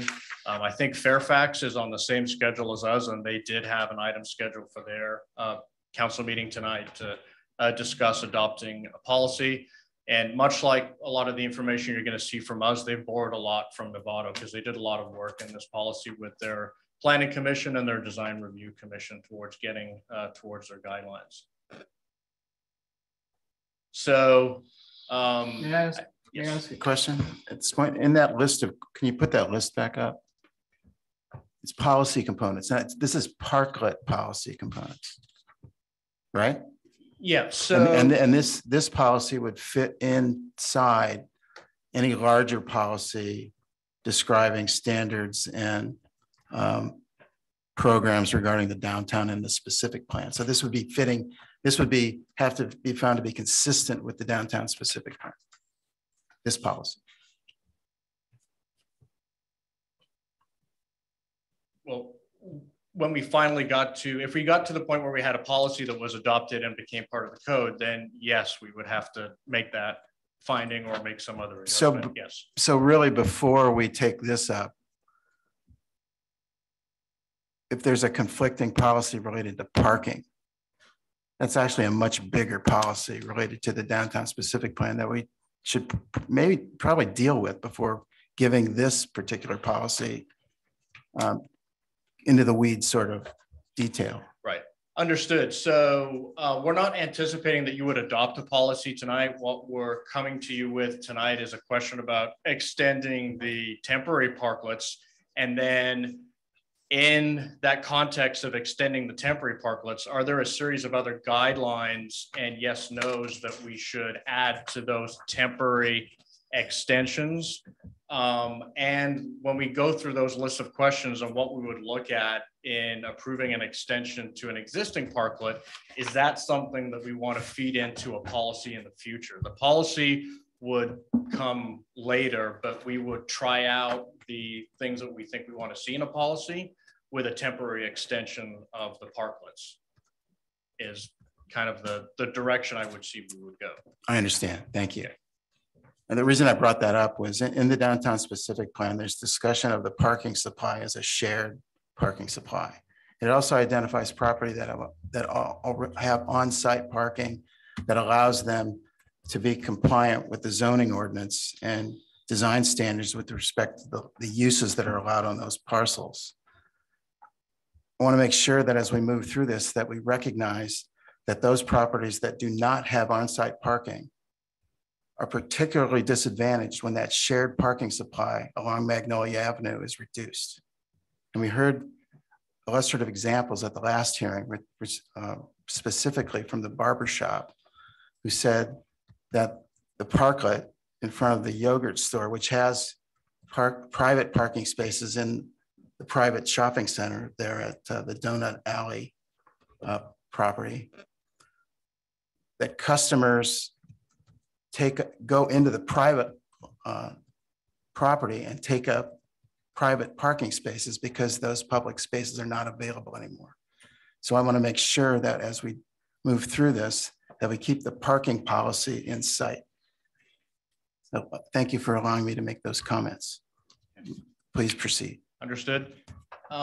So I do have slides that go through all of these questions, but it may be appropriate if the council wishes to pause and address the first question. Obviously, if there's not a desire to see the parklets continue in some fashion, then going through the who pays and how big they should be is kind of a moot point. So I don't know if you wish to pause here and have some feedback from the public or provide some feedback at this before we go further.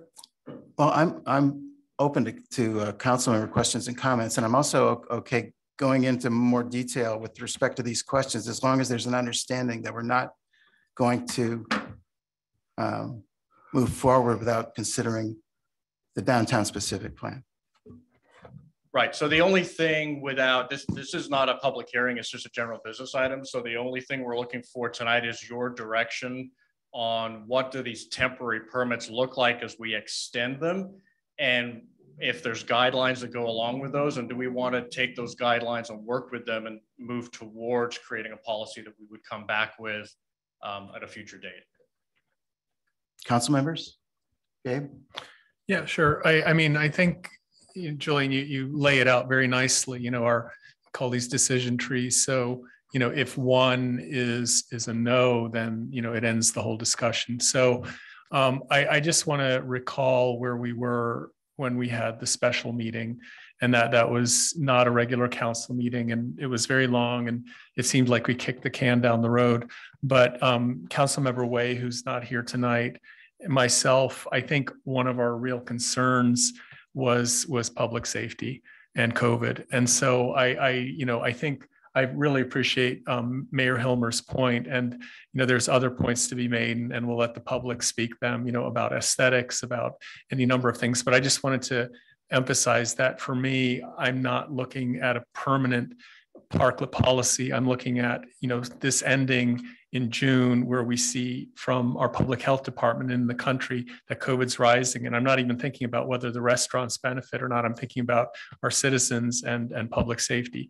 So that's sort of where my position is. And I'm open to any feedback from the other members, but I just wanted to also bring forward the three, actually the unanimous vote that we didn't have a unanimous vote. I think there was a consensus that built at the special meeting around that point. And if it's different today, I'm completely open to that. But I mean, that's where I enter this meeting is I think I'm really focused on public safety, and I'm very eager to hear, Julian's, thoughts about, how we can standardize this and what some of the other points in the decision tree are. So to me, number one is we should allow it temporarily.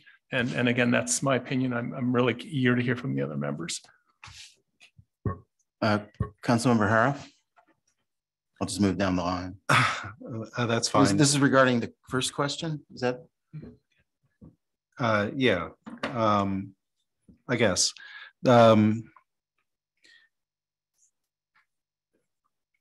My perspective on all of this is that the Parklet policy that we adopted previously was intended to address a particular set of circumstances, which I think have largely abated at this point.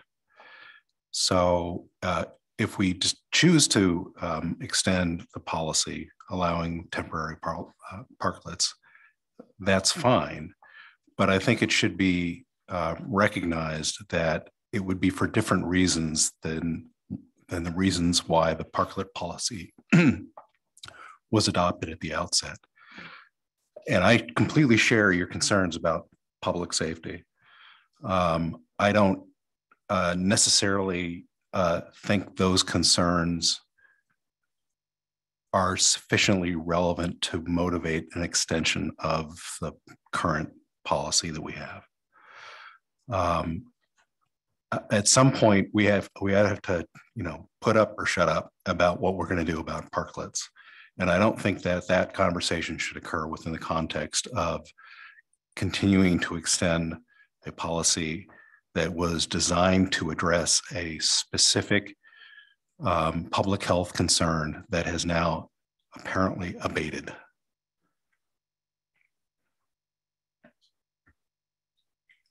Councilmember Kendall. Thank you. I think while I have feelings and ideas about this, I think it probably would make sense to hear from the public, and then for us to have the conversation once we have some public input. So I'm going to reserve my comments until after we have some public comment. Okay, let's hear from the public. Are there members of the public that would like to ask questions or make comments on this agenda item? I see one member of the public with their hand raised, and I'm going to call on her first, and then Allison, I'll let you manage the rest. We welcome former Mayor Joan Lundstrom. Thank you very much. Longtime resident of Larkspur, former mayor, city council, sitting up there, and haven't been in City Hall like for 5 years, I think. Mm-hmm. But to the questions posed in the staff report on parklets, I would urge you to extend the temporary parklets for 12 months, 24 months with design standards for them, so that we have something that looks like Novato and other municipalities have. So we don't get a wide variety, because I've been one of the folks who have criticized the temporary parklet at Left Bank, because that to me is actually a building. It has a rooftop, and it is antithetical with our downtown historic district next to a prime building that is built in 1894. That's why we need design standards going for this period.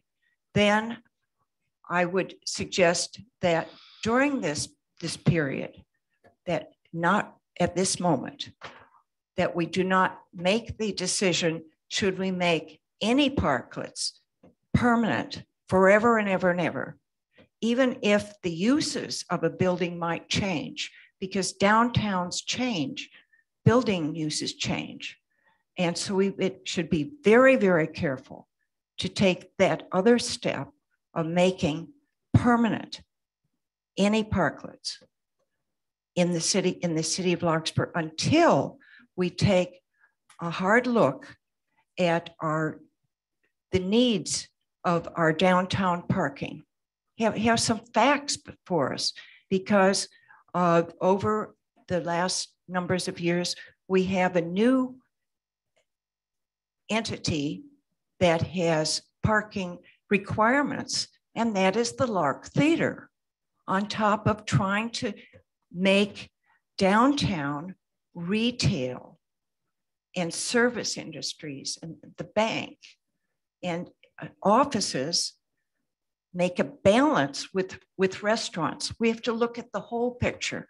And the only way we can look at a whole picture is taking a breathing period, 12 to 24 months, and then take a look at this, what the parking needs are, and then how the restaurants or that do utilize the parklets, what their usage is.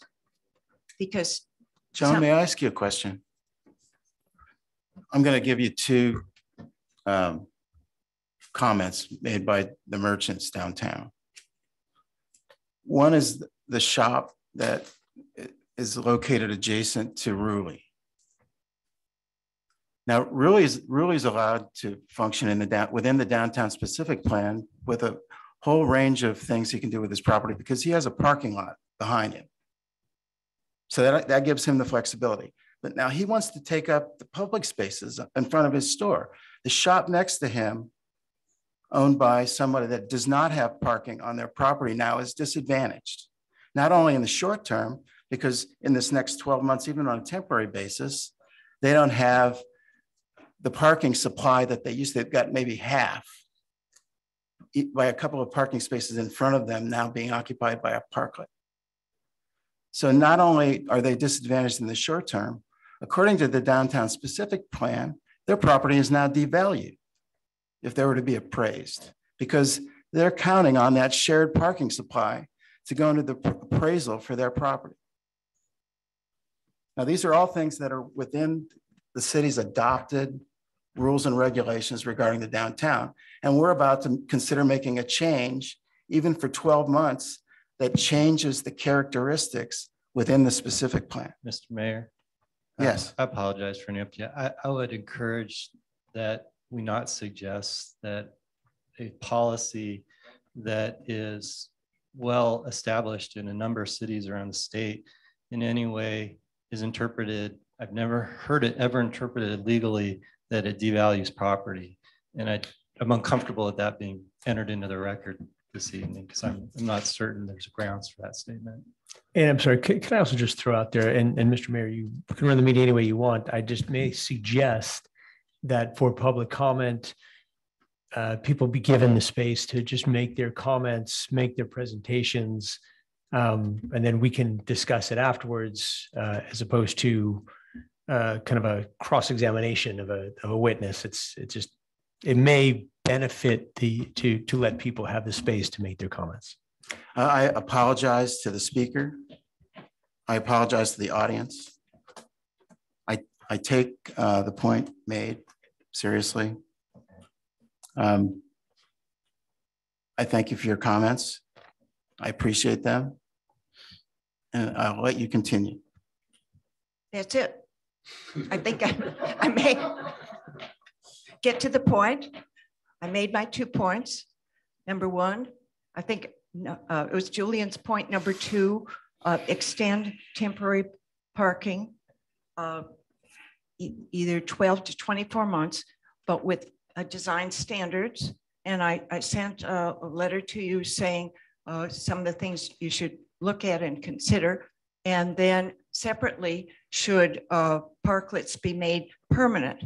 I said, that should be considered when you gather some facts about the inadequacy, the long-term inadequacy. When I was on the council, very frankly, we should have formed a parking authority with and empowered extended parking. Didn't happen. Sorry, it didn't, but it's still there. And now we have an even greater impact on parking, but also to consider the big picture of a downtown is a mix of uses, retail, business, service, and in this case, banking and a bar. So that's it. Thank you for your comments. Allison, who's the next speaker?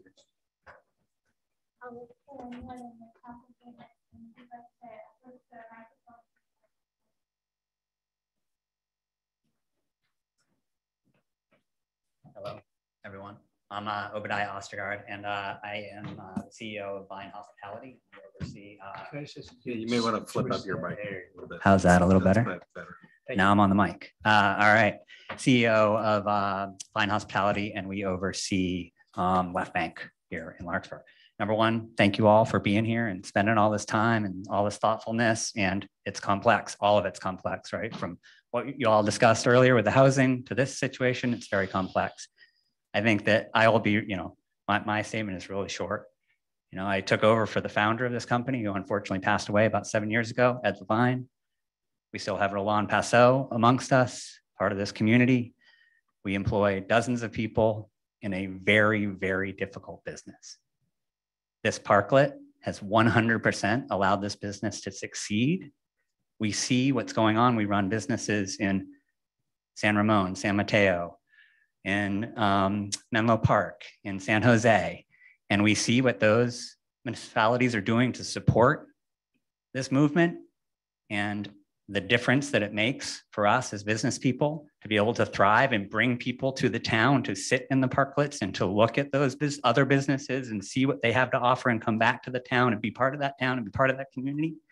That's what we live for every single day.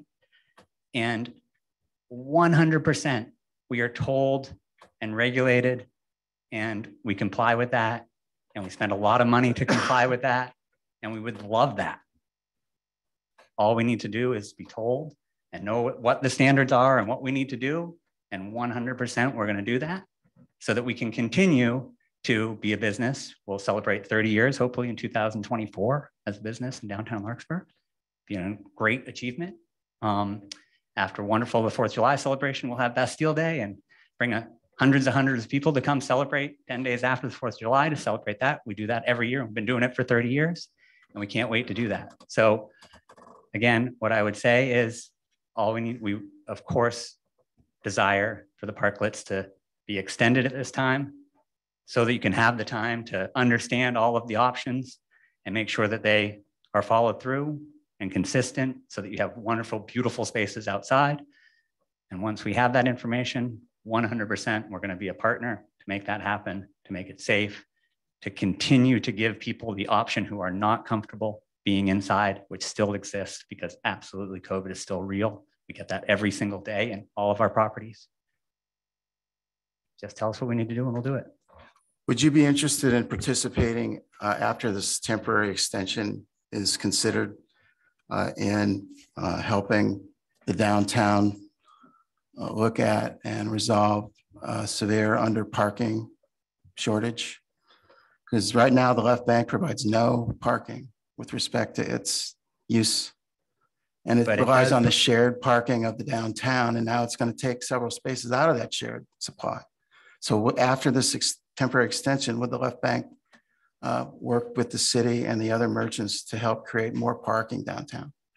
We would absolutely love to be a part of that. And we do feel that we certainly provide a good amount of revenue to the city that also can help with that study and help us understand what the best uses are and the best way to deal with that. And I think, you're talking about a lot of other municipalities that have shut down streets completely, right? So they don't let people drive through anymore, and they've figured that out. Not without providing a parking supply. We need to talk about both things when we talk about these stuff. 100%, but I do believe there's a lot of examples of many other municipalities shutting down entire streets, taking away parking, figuring it out. And again, yes, we want to be part of that solution. Yes, we also provide a ton of revenue to help you all figure that out. And it's obviously a global problem for the community for sure. Well, right now it's free real estate. Thank you for your comments. Next speaker.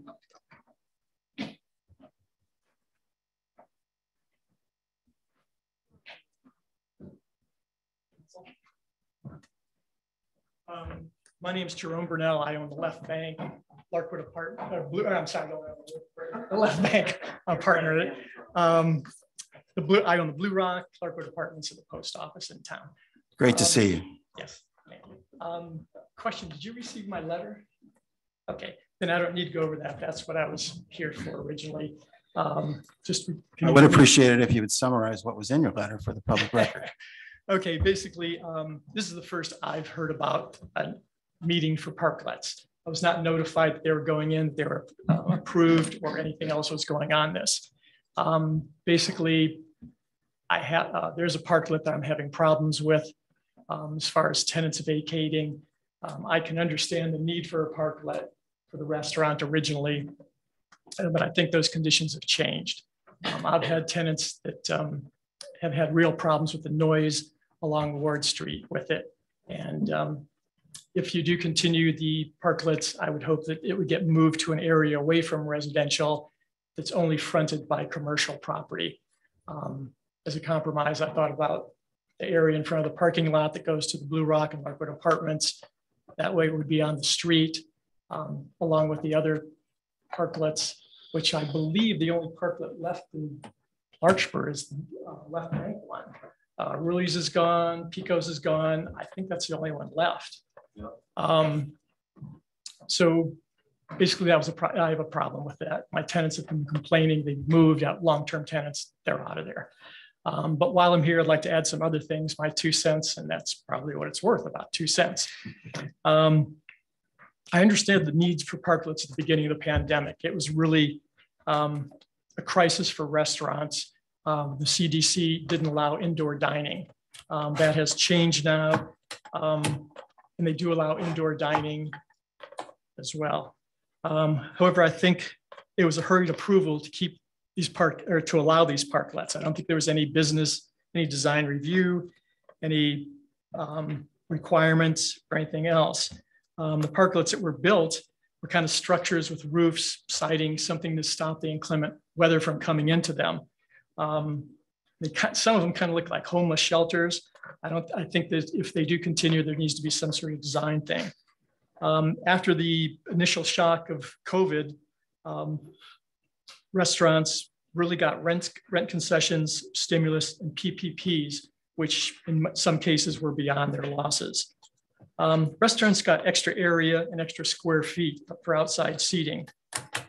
This area is a windfall for restaurants, but at a cost to other merchants who lost parking. The city planners will tell you throughout America, downtowns declined because the shopping centers had parking for cars. In my 30 years here, I've been to many town council meetings in the downtown, and parking has always been an issue in this town. One of the council members, and I forget his name, made the statement that show me a place without a parking problem and I'll show you a place that people don't want to be. Conversely, if there is a parking problem, that's where people want to be.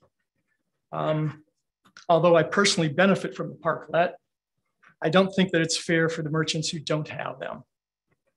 Before the pandemic, Sausalito and San Francisco charged greatly for Parklets by taking space and collecting monthly rents.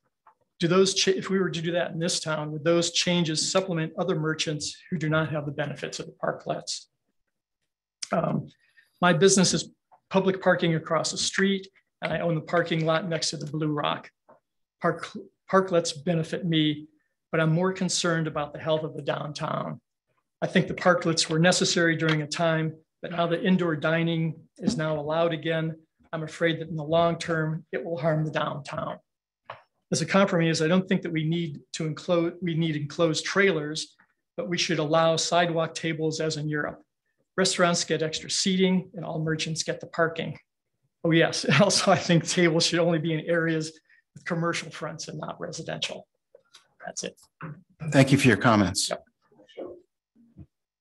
Allison, are there other members of the public that would like to make comments this evening? Yes, sir. Please give us your name and tell us where you live. Hi, my name is Alex Descaron. I live in El Cerrito. I am the Vice President of Operations for Vine Hospitality, another one of us. Thank you all for allowing me to speak. So we've talked about the safety matters with COVID, and yes, they were built during a time when it was probably the only thing available. It was also the only positive thing available for most of us who were cooped up inside our houses. Clearly now, COVID is abating, but there are people still very afraid of dining indoors. And then I just want to point out that also people really like it, and it's full. We wouldn't be here if we didn't have a business case to make where it benefits us. So it's the health and safety matter, and it's also the fact that people enjoy it, and I don't think that's a bad thing. And I thought it was a good point where show me a city without a parking problem and I'll show you a city where nobody wants to be. I thought that was a really good point. I've lived in California for 20 years and parking is an issue everywhere, and I don't envy the decision you have to make, but I also know that we're not able to solve that parking problem, and I understand that. So I just want to say thank you for letting me speak, and we would love it if you'd let us operate while finding a better way to have these regulated, and just tell us what you'd like to see. We'd be happy to do it. Thank you for your comments. Next public comment, please. Frank Fazzo, General Manager at the Left Bank in the Blue Rock. I'm wondering if I could just give you guys these pictures real quick so you could look at something while I talk about it too. It'd be nice for you to see them as well. That's Redwood High School graduation Friday night, and our parklet full with graduating families from Marin, from Larkspur, from Redwood High School that wouldn't have been able to have their graduation dinners in Larkspur had it not been for the parklet there. Since there are about 19 public comments in support of and only 2 against, I feel I'm going to read one of those off it because it's overwhelming. The community is in overwhelming support of keeping the parklets, whether you are not. The community is in overwhelming support of it. Michael Frank, as a resident of Larkspur with a young child under the age of 2, as well as parents over 70 who frequently visit, dining outside in downtown Larkspur is a big deal for us. It allows us to be social and enjoy the positive vibes in restaurants of town in a way that feels relatively safe for our family during this time of COVID. We really hope that the outdoor parklets can continue as we make frequent use of them, whether at Pico, Mags, or Ruli's. Without them, particularly without the ones at Pico, outdoor dining for families downtown is much more limited.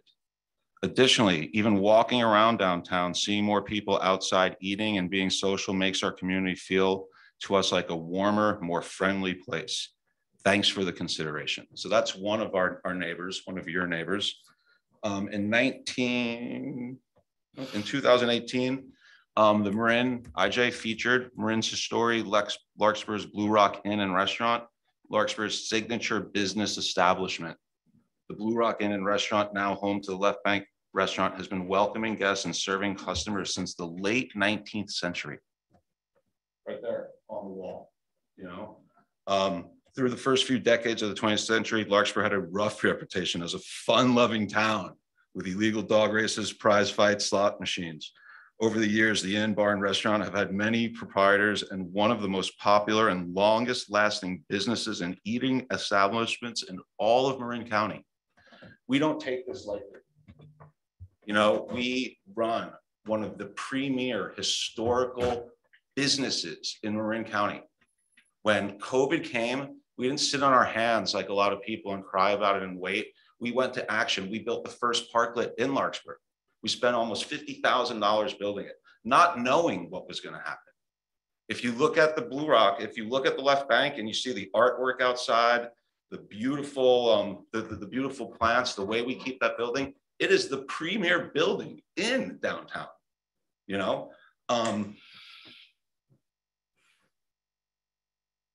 I love going to work here every day. I come to work here 6-7 days a week sometimes. First of all, I never have a problem finding parking.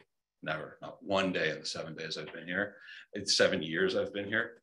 And on the flip side of it, I love the community building.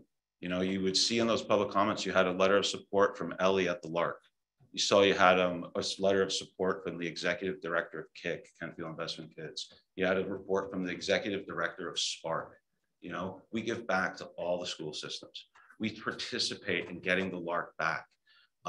We are willing to help anyone in this community participate in any way in this community. We come with enthusiasm. When this is all over and you guys decide what you do, we go back to work here 365 days a year.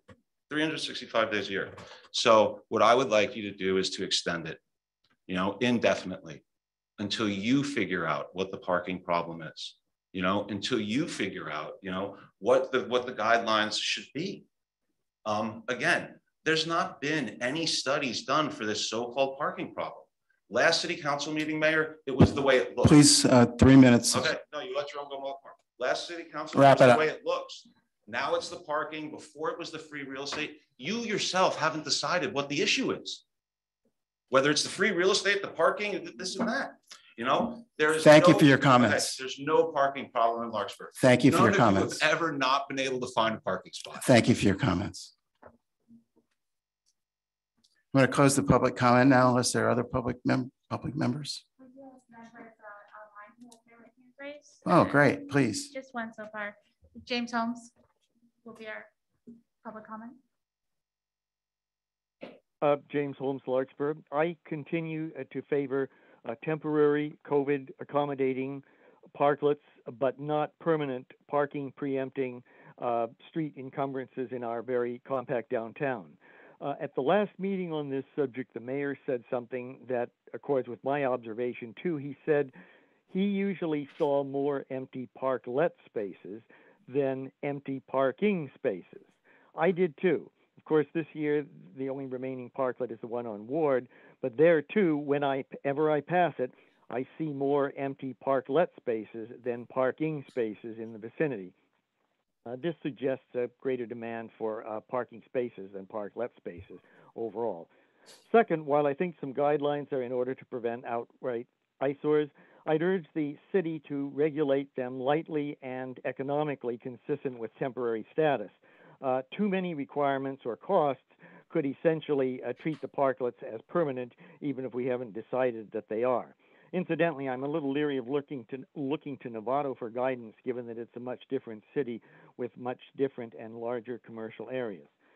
Finally, at the risk of stating the obvious, we should all keep in mind that Larkspur encompasses a lot more than just downtown and its vicinity.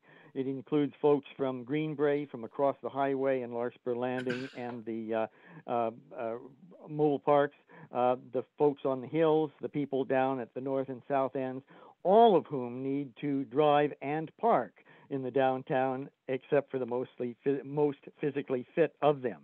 I'd add that downtown retail itself has evolved from being mostly local serving business to a specialty retail that of necessity draws clients from a much wider area, including outside Larkspur, and as a practical matter, most have to drive. So all this argues for keeping parklets temporary. Thank you. Thank you for your comments. Allison, who's the next speaker? Thank you. I'm looking for any further raised hands. There's no additional public comment. All right, thank you very much. We'll close public comment and bring the discussion back to the city council. The question, I guess, is whether we're going to extend the temporary parklets. And then if so, what we do after that. Do I have that right? So we'll start with Councilmember Kendall. We'll move this way this time. Thank you. Okay, thank you for all the public comments. Appreciate it. Thank you for everybody who wrote comments. There were lots of them, close to 20. I'm going to start by respectfully disagreeing with Councilmember Haroff, who I believe was implying that COVID is kind of over. And COVID is one of those things that everybody has their own way of dealing with it. You know, some people are comfortable without masks, some people wear masks. I mean, we're looking at, two people sitting next to each other, one with a mask, one without it. That's, the way it is. I know for me and my family, we still don't dine indoors. I mean, that's just our choice. I mean, especially if it's a crowded restaurant, we just feel more comfortable dining outdoors. Doesn't mean everybody does, but there are people who feel that way. And I think as a city, we need to respect that and try to make it people feel comfortable coming to our downtown. And for that reason, I think we are still in the middle of COVID. And I think that we should allow the parklets to continue temporarily. Now, again, how long that extension goes and design standards, I think for me is a more complicated question. But the first part of that question for me, I just feel very comfortable with, and I'm happy to hear other people's thoughts on that. But those are my thoughts. Vice Mayor Paulson, then I'll go to Councilmember Hara. I promise. Yeah, I really appreciate the public's input as well, and I think I will keep it brief because my opening was that I agree that COVID is still not over. We're not in shelter in place, but public safety is number one concern for me.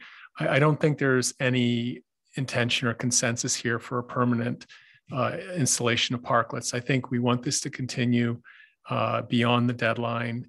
And we left off with Julian kind of walking us through, and I think this was all kind of way of getting through point number one. So what I'm hoping is at the end of our discussion up here, we can agree or disagree to move on, to the other points. So we're really trying to decide, will we extend the parklets? And I'm certainly in favor of that. So thank you. Councilmember Hara. Thank you, Mr. Mayor. Just to clarify, my previous comments were not that COVID is over. My previous comment is that the crisis that prompted the decision to approve parklets has abated. I think that's a fair comment, and those were my words. I respectfully disagree with the sense that the decision to approve these parklets at the outset continues to remain valid. I am not opposed to an ongoing conversation about the value of parklets with appropriate design standards and other considerations taken into account for that. But that has never been done in our adoption of the parklet policy that we have now. I don't see that the reason for maintaining that policy continues to exist. And I believe that it's appropriate for us to conclude the temporary permission of the parklets and then allow us to come back and consider a longer term policy if that's appropriate and something that the council would like to do. Thank you very much. I'm going to refer to a comment made by a member of the public a few minutes ago where he cited a comment I had made about observations made kind of in real time on a daily basis by me. And I continue to do that. I walk through the downtown several times a day. And I noticed that there are more empty seats in the sidewalk seating areas. And there are no empty parking spaces. So the demand to me is clear. And I appreciate the desire to have kind of a San Rafael or even Nevada or San Francisco scale level of outdoor seating available that makes it look like we're Tivoli or something. But we can't fill the seats that are on the sidewalks now. So I'm really not willing to make a change to the parking supply in the downtown, especially one that we have an existing policy described in the downtown specific plan without examining that plan first.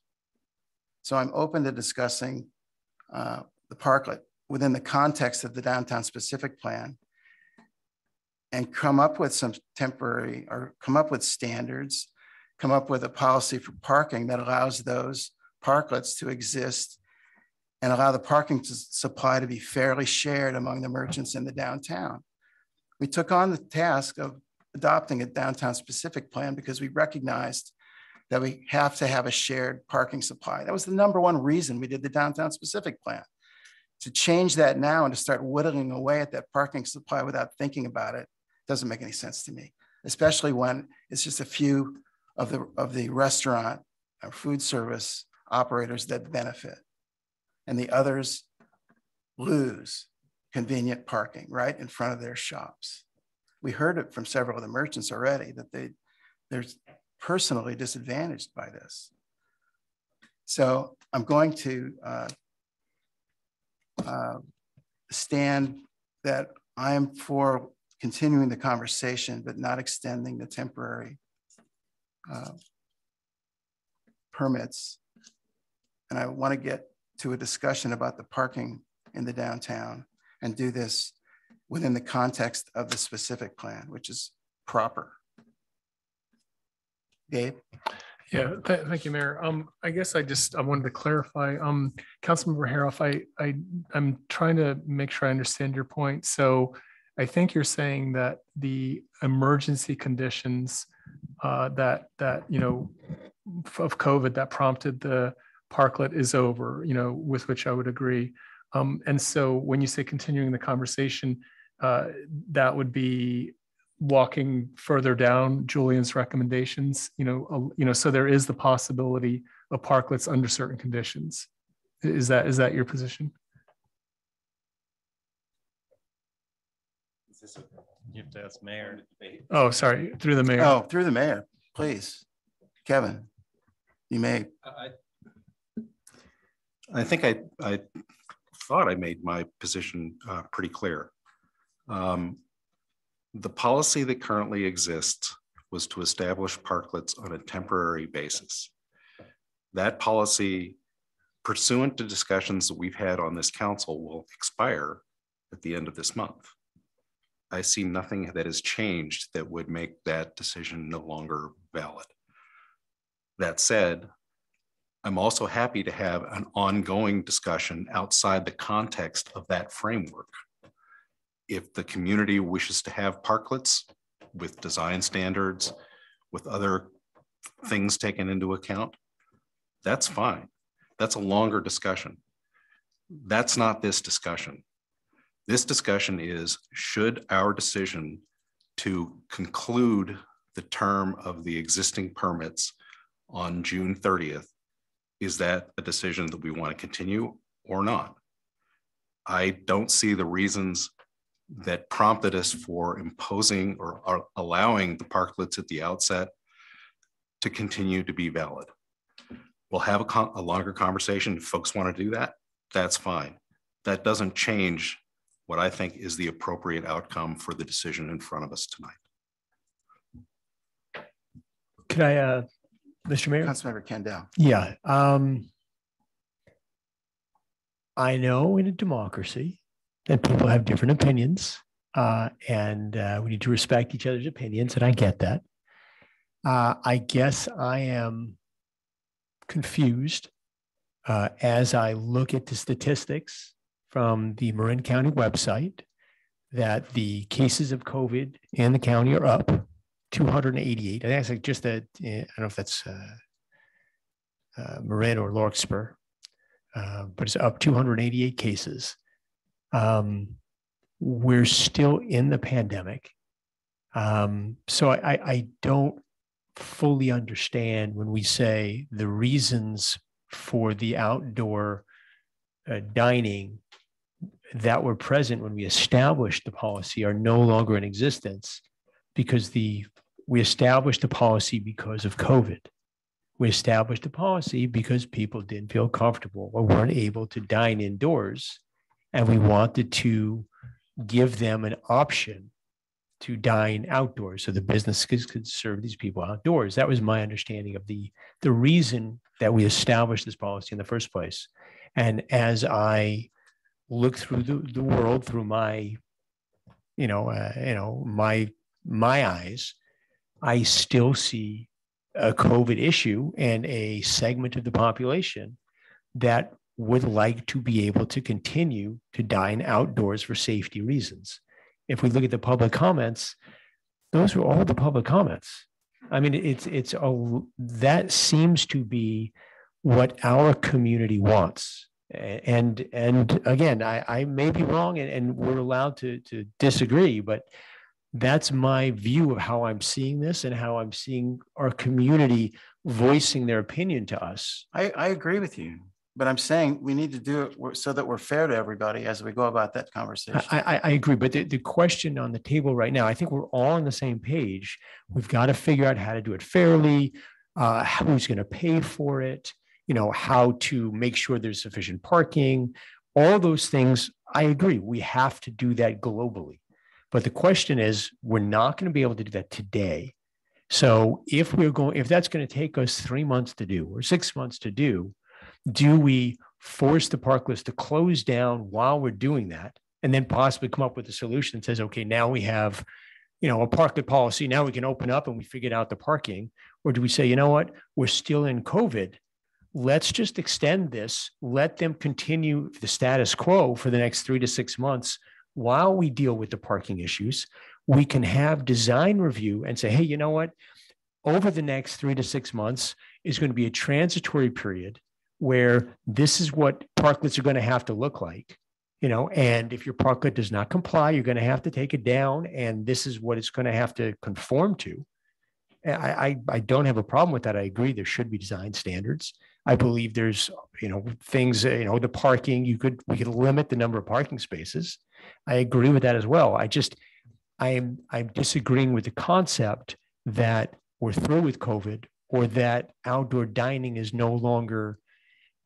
no longer be beneficial to our community over the next 3 to 6 months. So no matter what we decide on the parking issues, the downtown specific plan, I would like to see us to be able to still offer these outdoor dining options to people who are not comfortable dining indoor with COVID due to safety reasons. Thank you. Thank you for your comments. Other council comments, Vice Mayor Paulson? Yeah, just a request to the mayor. I think Julian had laid out a lot of the things that we consider this conversation. So could we possibly walk through those things? Because, for example, parking, I saw that there are generally stipulations to only 2 spots taken and so forth. So maybe that'll help us, see where to go. Dan, did you have something you wanted to add?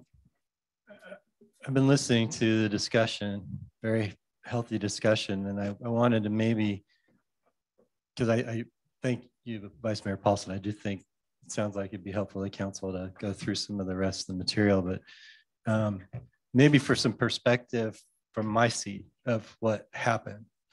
At the onset of the pandemic, the council transferred quite a bit of its authority to me and gave me the authority to act under executive order. When the public health official said that outdoor dining was allowed, I issued an executive order allowing the public works director to authorize parklets. His guidance was to authorize parklets as a public works director. So that's what we did. And so subsequently, when indoor dining came back, and it came back in many different forms with all sorts of different regulations as we navigated the pandemic, we transferred the authority to keep extending back to the legislative body. And you've done some extensions as you've tried to navigate through the pandemic with the business community. I've heard a lot of references to policy, and there is no policy. That's actually one of the things I think staff needs you to do. Actually, the only policy is when I told the public works director to issue encroachment permits, essentially, with some guidelines, such as you shall have these be ADA compliant. We didn't have aesthetics in mind. We didn't have capacities in mind. We didn't ask the question whether the business already had outdoor options available. We didn't ask any of those questions. We just said, we're in a crisis, we're in an emergency. And I think that summary of the history actually kind of reconciles some of what you're talking about. Because I generally agree with Councilmember Parf in the context, the legal reason to allow parklets is gone because the health order is gone. But I agree with Councilmember Candell, you have a constituency where what appears to be a significant number of people still want this as an available option. So that's why I think it's appropriate having this legislative discussion, but there's no policy. And I think regardless of whether you want it to be temporary or whether you want to be permanent, I want to caution, we've gotten a little casual of using the word permanent. None of the parklets will be permanent. They'll be constructed and they can be removed. So if businesses change, parklets can go away. I think either way, you do need to craft policy now.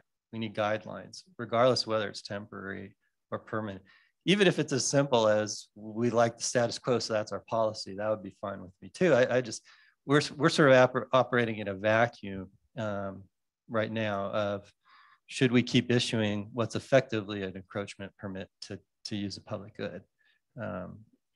So I hope that helps a little bit with where staff hoping you'll go for some of the rest of the discussion.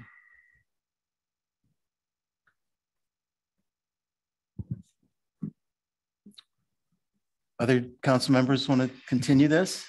Well, no, are we going to make a decision? Well, I think with respect to that first question, I think Gabe's suggestions, it sounds like some of the concerns are in Julian's question set, that maybe there's some middle ground where, for example, the parking, which is one of the questions in here, that there's a compromise that you would feel comfortable that these temporary situations, if we extend them while we're figuring out what we want to do about the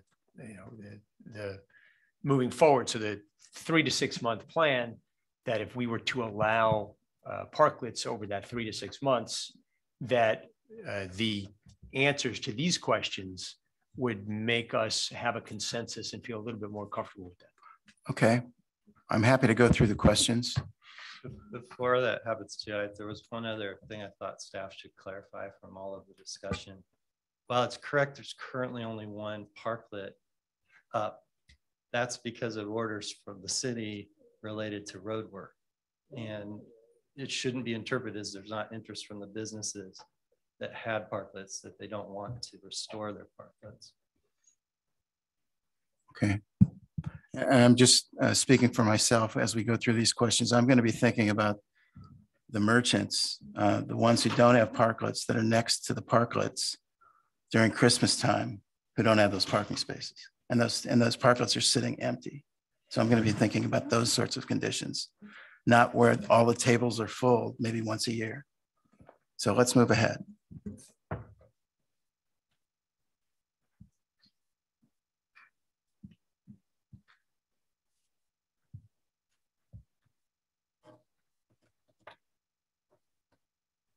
I think we may have lost connection here.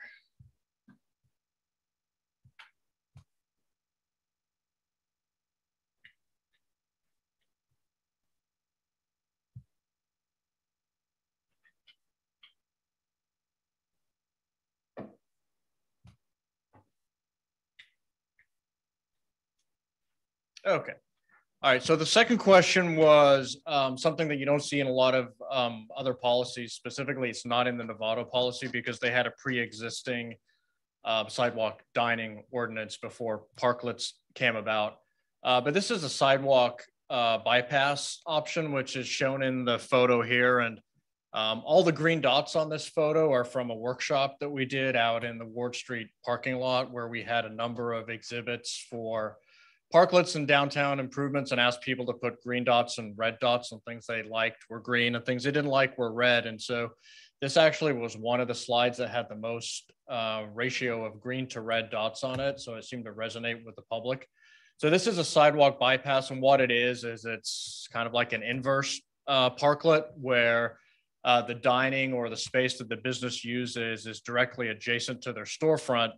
And then the sidewalk actually gets moved out into the parking space. And so you build an ADA compliant platform out in the parking space, and that's where the public bypasses the restaurant use of the sidewalk. And so there's a couple of examples of how it's been. The photo on the right is just done with barricades, but in this case, the city actually made the sidewalk bypass the entire block.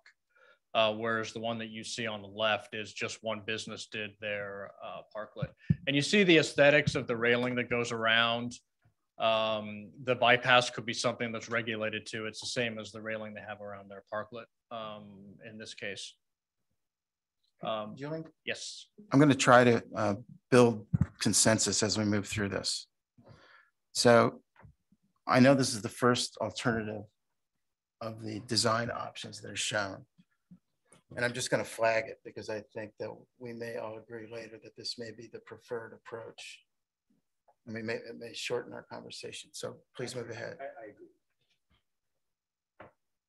Okay, we're going to move on to questions 3 through 7, which are more policy issues. And so I don't have photos for these. But the first is about the number of parklets that should be allowed on a block. So this is per block. This is not per business. And so when Novato adopted their policy, they decided that so as not to take up too much parking, they wanted to limit the number of parking spaces that would be eliminated per block to 7. Once the 7th space is taken, then they don't offer any more permits for parklets.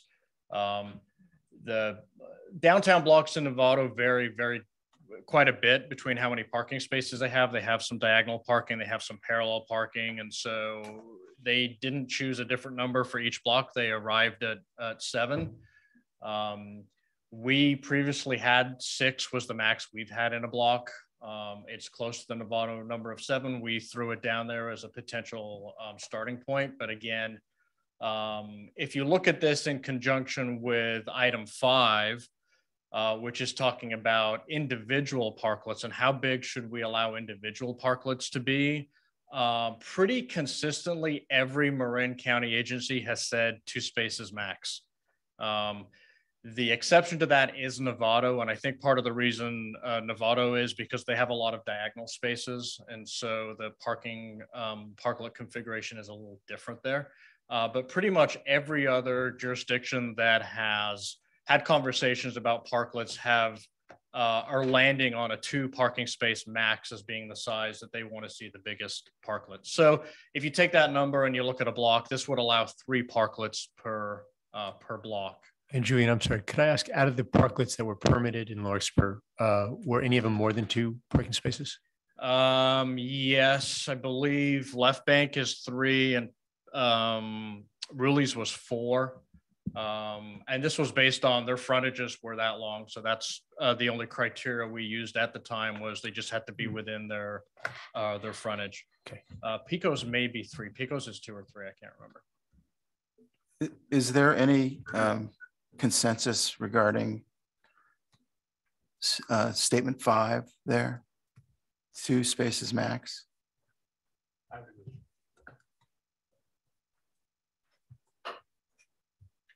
2 spaces max? I think it's, as I was reading over all, the points that you keep bringing up about equity and parking, I think it's a good idea. Well, and the scale of the downtown is different than others too. Yeah. Okay. I think there's consensus on 2 spaces. If the question is a scale issue, that's fine. It also raises a larger question about whether we should be doing it at all. I know, we're going to come back to that.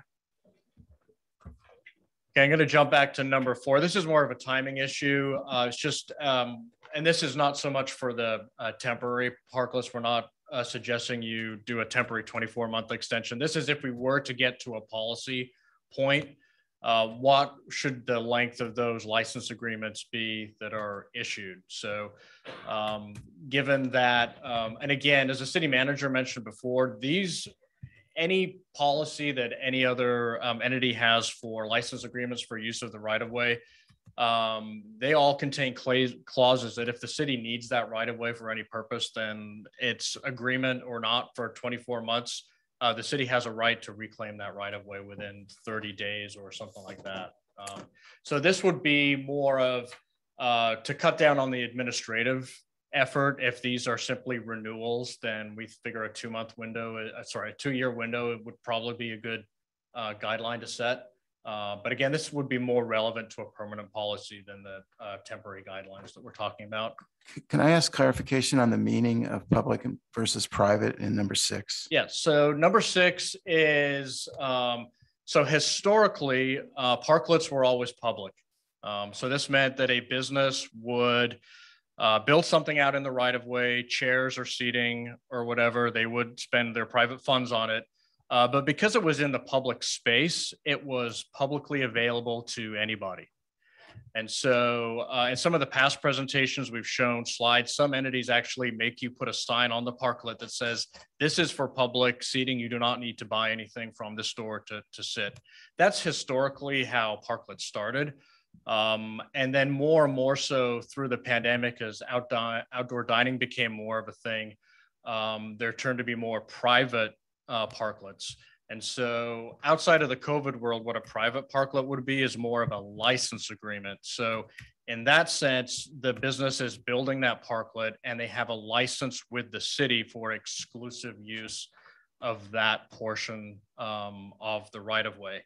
And typically these are with homeowners or property owners because it runs with the property, which is how it gets into the next question or part of that question of, is it the property owner or the business owner that actually has that license agreement? So that's another question where you've already heard from members of the public today, where you heard from somebody who owns the building and somebody who rents the building. So the COVID permits we've issued to date have been to applicants that have come in, whether they own the building or they have a lease on the building, they've been issued permits.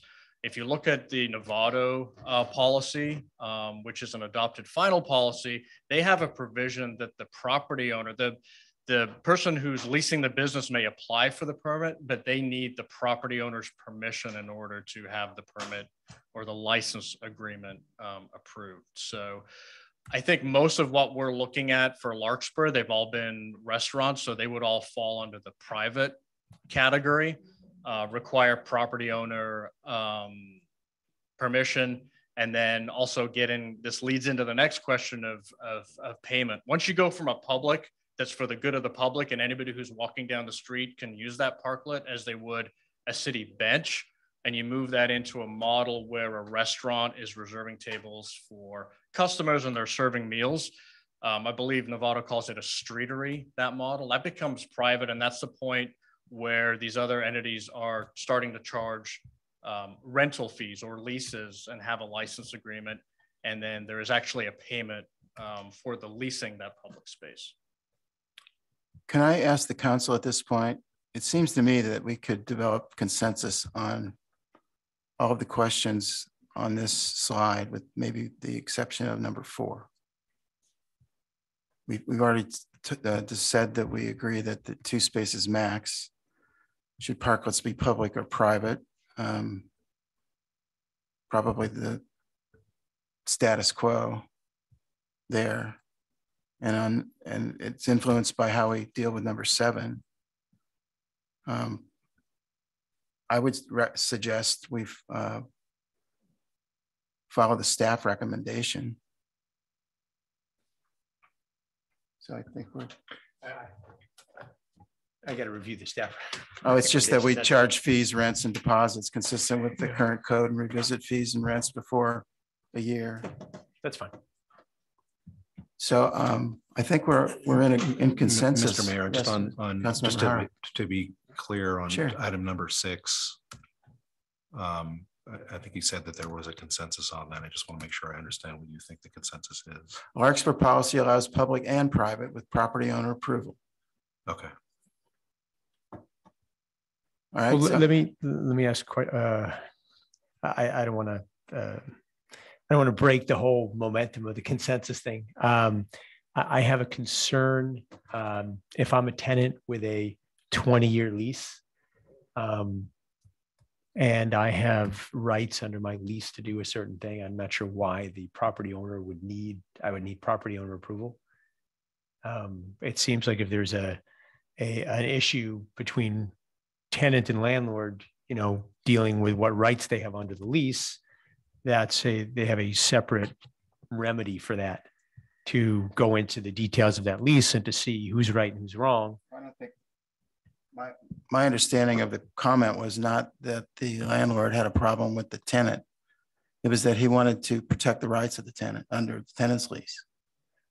Right, but I'm saying if you have a tenant that's a business and the tenant has a long-term lease, and they want to do something with their property, I would imagine they would have the agreement with the city as opposed to having to get the owner's permission to do it, which is how I'm reading this. But City maybe manager may want to maybe I'm comment. Yeah, misreading I think this. the policy argument is that a lot of businesses that potentially would seek out what Nevada's calling a streetery occupy a space in a building with multiple tenants. And I think the purpose of the policy is for the landlord to consider the implications for all tenants before signing off on the loss of public parking. No, I'm not just telling you that's what I think is And the you're logic free to of it. disagree. Okay. let's keep that as as an open issue. Okay. So my sense is there is consensus around everything except number 4, and maybe maybe one council member can. Unless I'm misreading that. If hypothetically, a property owner has one tenant, I own a building and I rent it to Kevin, and he's got a 20-year lease on it, and he wants to paint the door green or put an awning on or have a bench outside. That should be between the tenant and the city. I don't see why the property owner would have any say in that. I assure you, if I was the tenant, I would talk first to the landowner. I don't know. I'm not a tenant or a landlord, but I guess I could see if you have, let's say, arbitrarily 10 public parking spots and you have 5 tenants, and all of those tenants rented from you with the understanding there were 10 public parking spots in front of the building, and one of the tenants now wants to reduce the number of public parking spots. I could see the landlord finding complaints from 4 other tenants about the behavior of the 5th tenant.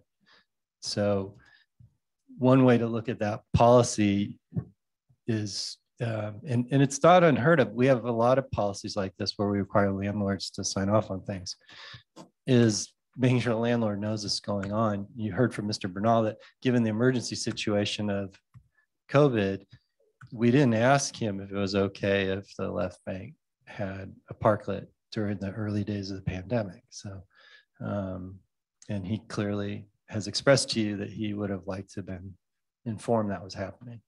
So that's one consideration. I see the city attorney wants to add something. I think one other consideration is that if this were to become permanent policy and it was effectively going to be sort of in the same family as an encroachment permit, you would want the property owner to also sign on to the application and be responsible for costs associated with removal of the parklet in case the business went under and the business owner kind of disappeared. The city would want to be able to hold the property owner accountable for the cost of removal of that parklet. That's fair. Okay. It's like you read my mind because I was about to talk about having observed that over the weekend somewhere.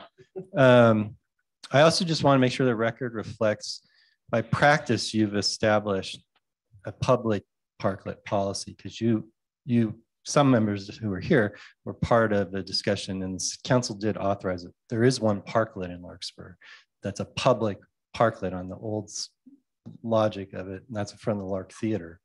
And that is a public space, and you authorized the removal of a parking space and the creation. And just so the record reflects it, is because the marquee of the theater, which is part of our historical district, was being damaged by trucks on a pretty unfortunate regular basis. So having the parklet has protected the marquee. But anyway, I wanted you to be aware, you sort of do have a de facto policy with respect to, if somebody wants to come ask you, you'll consider authorizing one-off public parklets. All right, thank you. Thank you for both of you for clarifying that. And I think we probably have a consensus on that as well. Okay, so I'll consider that there's consensus on 3, 5, 6, 7. Now, if you want to move to the next ones. Okay, now we get into the slides with pictures. So this is what we call the design standards.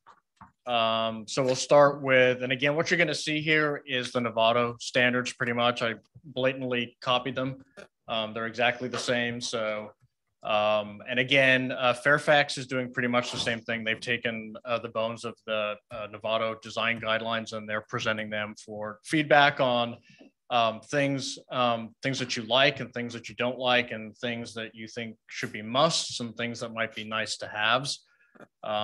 The essence of the Novato Parklet design standard that they've chosen is a series of planters at the corners of the parklet, and then basically an open rail or an open wall system in between those planters, and then every 8 feet another midpoint planter or block or something solid. But essentially what you're looking at is planters and rails and kind of an open concept outside border that's 30 to, I think this one, a lot of them are 30 to 42 inches, 36 inches in that general maximum height range that they give. And it also includes a standard that's beyond aesthetics that says it has to withstand a force of, some use 200 pounds and some use 250 pounds. So basically it can't, it can't be lattice or something that's flimsy and that somebody could lean into and, end up potentially in traffic. So they are saying that these outside walls should be somewhat open, incorporate plants, be at a height that's around no more than 42 inches and be somewhat structural so that they can withstand a force of 200 to 250 pounds. Vice Mayor Paulson, you have a question? Yeah, thanks. Julian, 2 questions. One is, it seems really obvious to me, but the Novato design standard does not allow roofs, right? There's no roof to be placed anywhere here. Correct. There's a later slide that talks about roofs. Okay. Yeah. And then this is probably a hard answer to question, hard question to answer, but do you have a sense for cost per square foot of this type of design? If there's a range there, I'm just trying to understand what the economic impact would be if someone has to tear down to rebuild according to this standard. From the numbers I've heard from the businesses we've talked to, these are, it varies greatly depending on the materials you use. As you see, we've got, and the price of wood is probably a lot different than it was 6 months ago or even a year ago, and whether you get into metal. But it's my understanding that one of these can be built for about $10,000 at one time. I know there's some that have been built for more than that, and I think you heard some testimony from somebody who gave the figures for what they've spent on theirs. It's in the $10,000 range per parking space. Per parking space. Thank you. Okay. Thank you for the answers. Okay, so we can move on to the next. It just shows a little bit more, some more examples of kind of what the aesthetic they're looking for. And again, it's this 42-inch max high wall with some elements of some planting. And in fact, some of the jurisdictions do have a minimum requirement. I don't remember which one of it is, but it says they've got to have at least 12 square feet of planting per parking space incorporated into the parklet. But here are some examples of what Novato say they're looking for in their wall material. So you basically see it's somewhat open. They have a cable railing or iron railings or the wood slats. Or this one does have the cable chains, but they're between boxes that are a little closer together, so they'll still meet the weight requirement.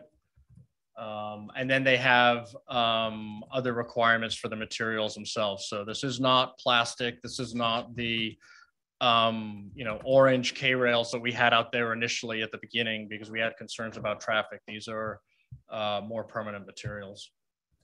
And then to get to the shade structure, so this is one of the items that, from what I understand from talking with the other public works directors, has been the greatest debate in parklet aesthetics, is whether they should have roofs or not. So Novato landed on no roofs, no awnings, but they do allow umbrellas. And this is, it's not unanimous. There's a couple of other agencies. Now, their policies have not been fully adopted, but there are a couple of other agencies that are leaning to allowing roofs. But the Novato policy is umbrellas only. And based on the history of parklets and the parklets that you see that were around before COVID, when they were really part of the street environment for outdoor dining, most of those parklets back before COVID did not have roofs. They kind of evolved over time with the need to use them over winter and inclement weather. And I understand they also offer, shade from the sun, but that's where you make the compromise of allowing the umbrellas. And then there's also clearance requirements for umbrellas to make sure they're not hazards to people walking. We also saw a lot of tents, not here, but in other jurisdictions, kind of like small scale wedding tents. You've seen them, the white with the plastic windows. So most of the jurisdictions have outlawed those and said those will not be allowed at all in their permanent policy. And then the furniture is the other thing that comes up, is to make sure that it's restaurant quality. It can be patio furniture, but it's got to be metal or wood, no plastic furniture out in the parklets. It's got to be of a similar quality that you would find inside the building. Lighting is something that I haven't really seen a whole lot of, but it's in a lot of the policies, and actually lighting is encouraged in some of the plans.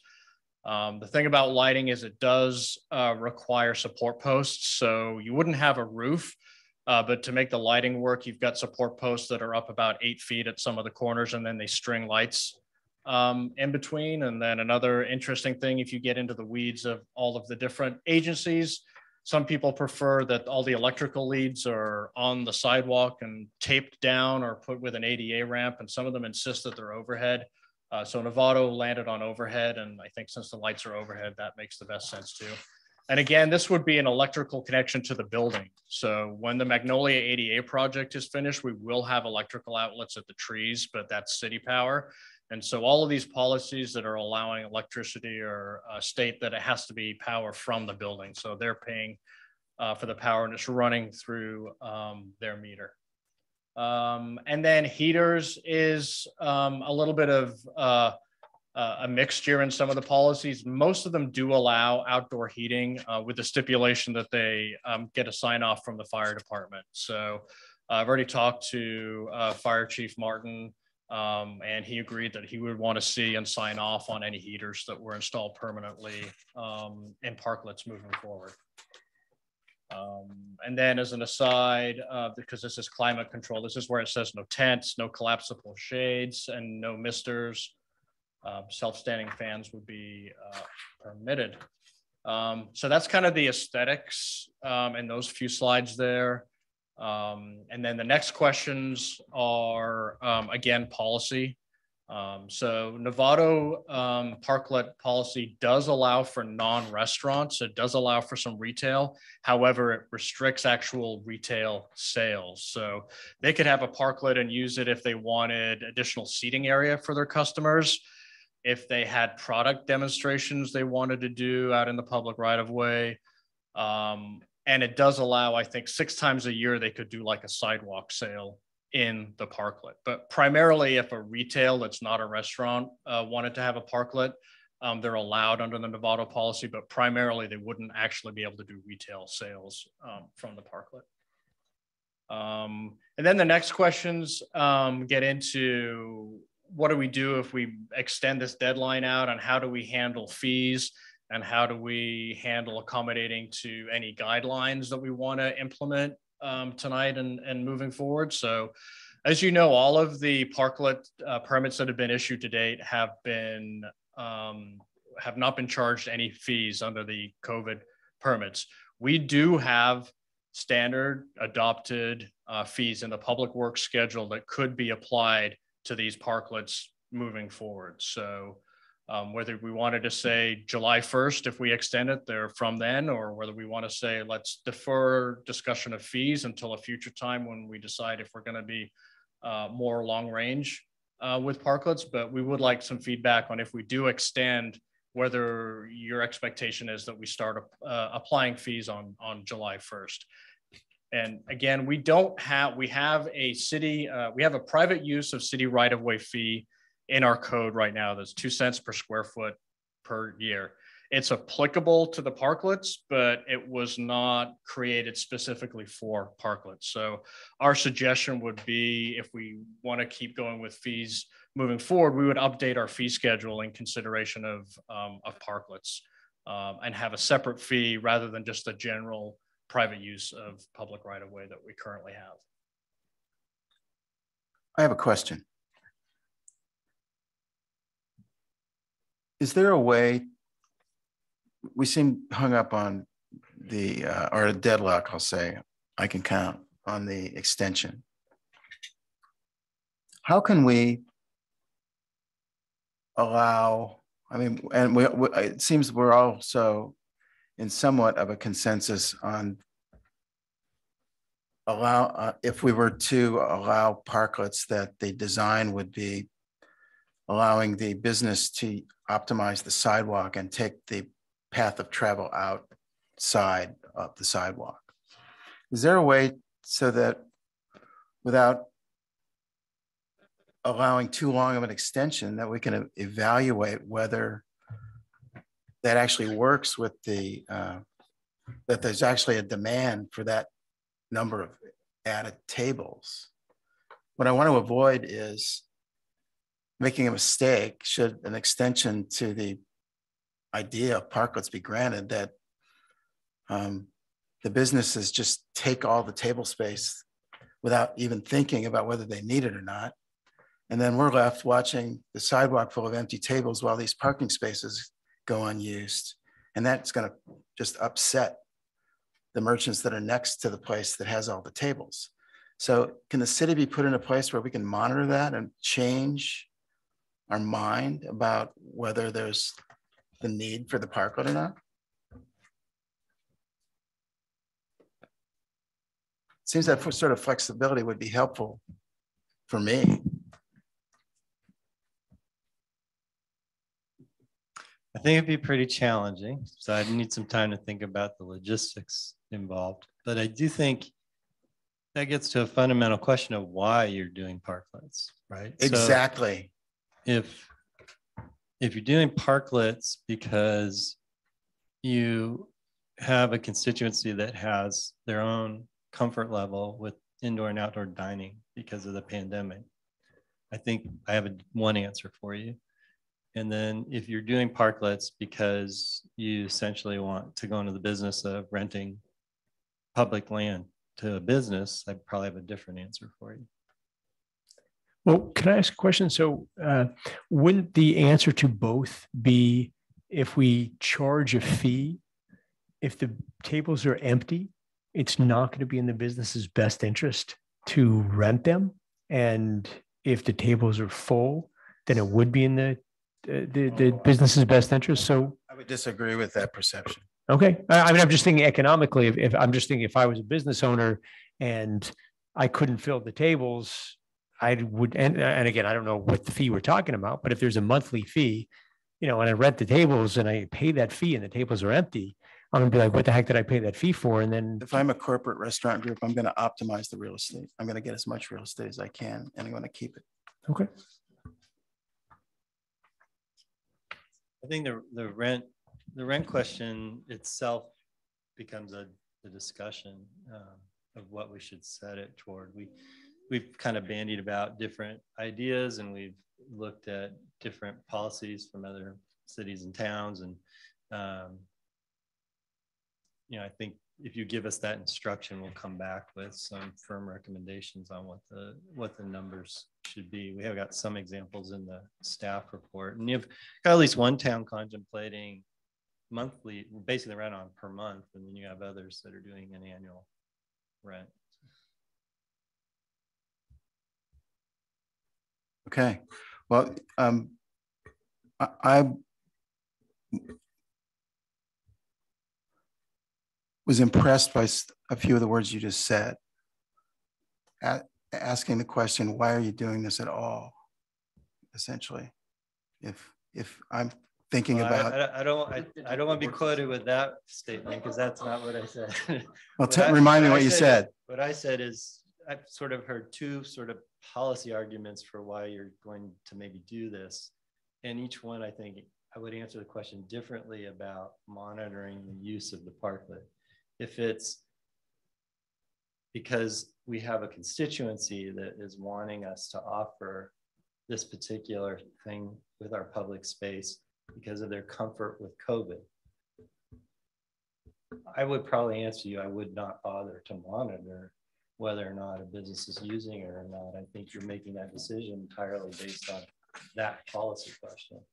If the policy question in part or in total is we are making a decision essentially to rent our public space to a business and essentially help that business do better during this period, then maybe there's an argument to be monitoring whether they're actually taking advantage of your public space for that purpose. Well, that leaves out the parking fairness question altogether, which is inherent. I am not here debating that question one way or the other. I was answering a very specific question about whether or not you wanted us to monitor the tables. Clearly not the answer I was looking for. Okay, continue. Okay, so we got to the end of the 11 questions I had. So I've got back to the requested direction for tonight. So again, there's a question of the pending termination date for all of the temporary parklets of June 30th, and whether you want to provide us with direction to extend them for some set period of time through a date certain, and whether you want that extension to be subject to the parklets conforming to some set of standards, some subset of what we showed, the completeness of what we showed, or some variation of that. That's the main direction we're looking for tonight, is with this pending June 30th deadline. And then secondary to that is whether you want us to take some of the direction on design standards, if we get some tonight from you, and work towards a parklet policy, along with any other information we receive from you tonight that would feed into developing a parklet policy. Julian, I'm sorry, can I ask you to just go back to the last slide? And Mr. Mayor, I just wanted to ask, and kind of following up on your what you've been doing before, do we have kind of consensus on these issues as well? I would be fine with which issues? 9, 10, and 11, the three on the board here. I would be fine with the July 1st being the deadline when money when fees would be due. I would want to make sure there's enough time to transition, because especially, I mean, the left bank, I think we're going to decide that Parklet's got to come down. So I would just want to make sure, we gave them adequate time to take that down and conform to the new standards. I would ask the other two council members if they could generally agree with what's stated in 9, 10, and 11. Speaking for myself, I can.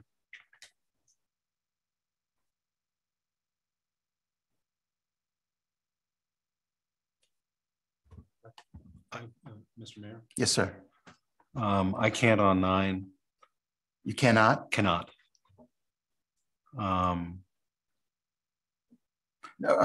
Could staff clarify the restriction word there? Yeah.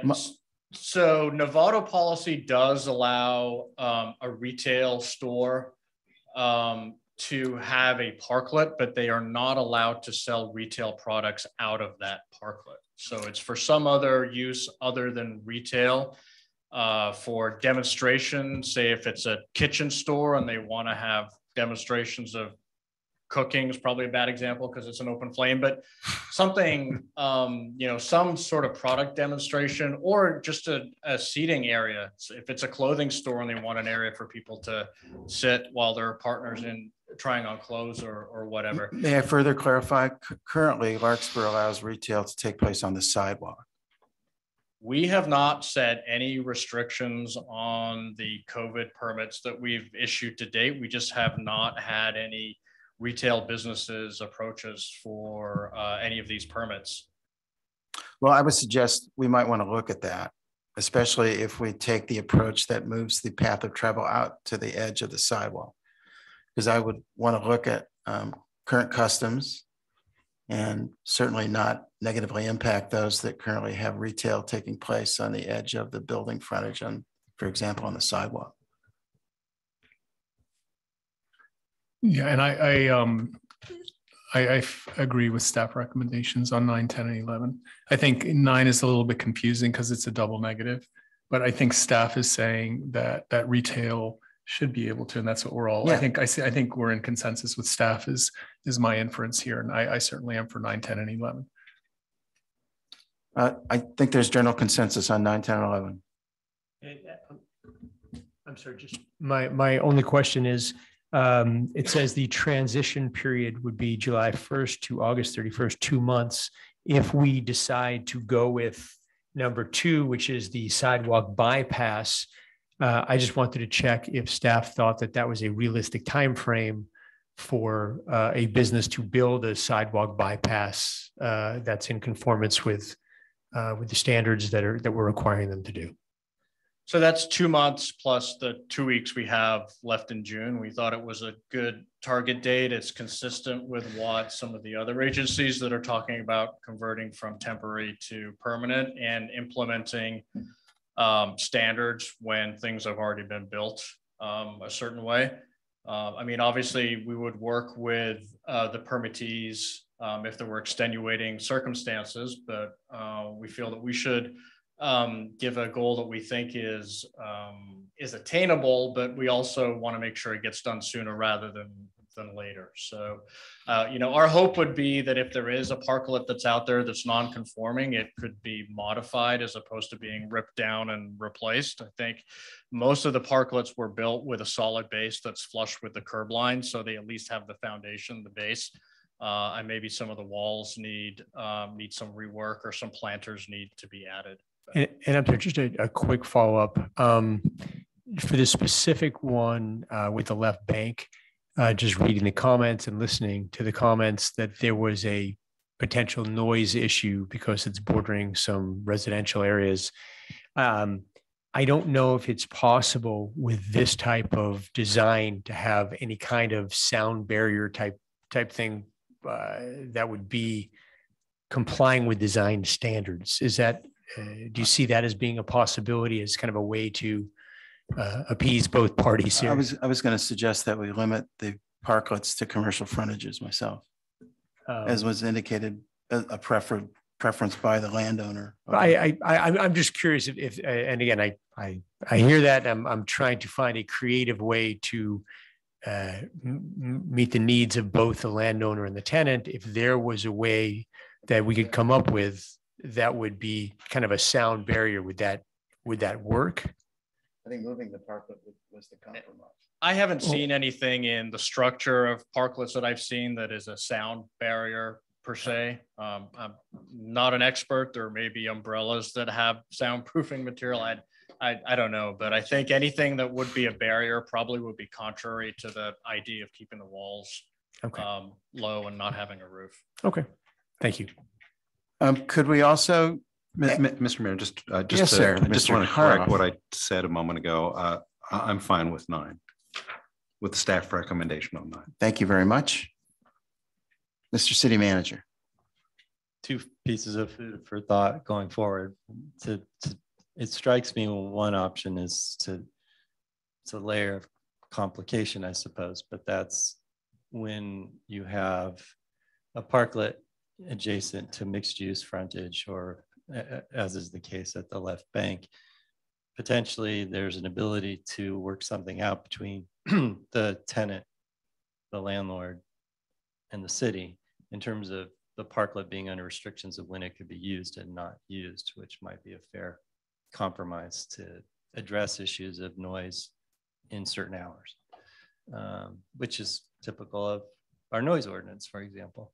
And then secondly, I do have one caution for the left bank situation is if you only want to do the bypass option, then 2 months may not be enough, because there's probably a lot of engineering design discussion to occur for them to have ADA compliance in a sloped sidewalk situation. So we'd probably have to work with them. Might take a little longer for them specifically.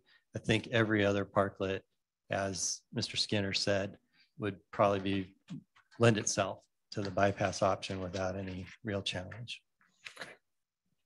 Well, I appreciate that there would be discretion in dealing with each applicant.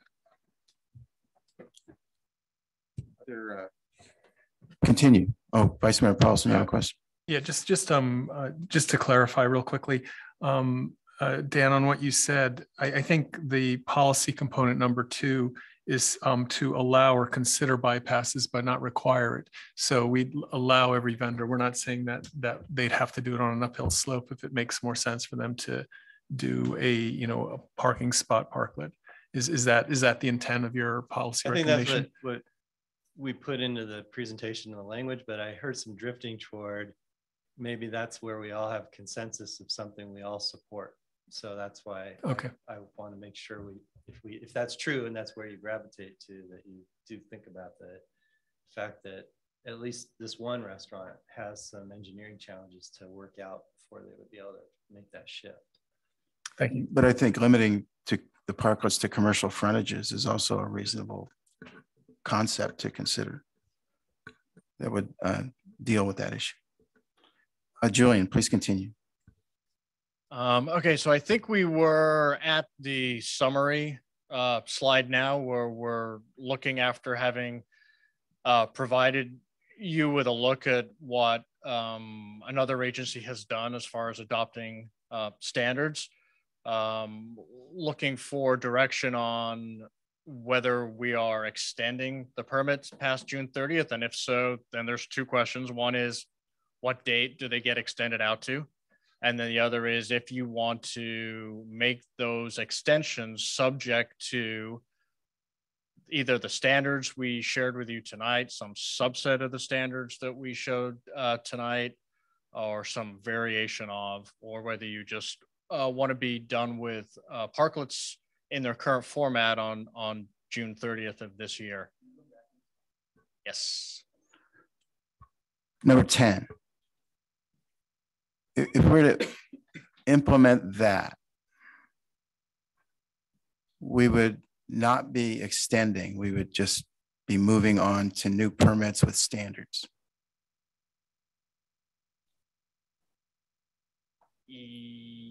Well, yes, 10 and 11 both technically would be new permits, because the current permits are no fee.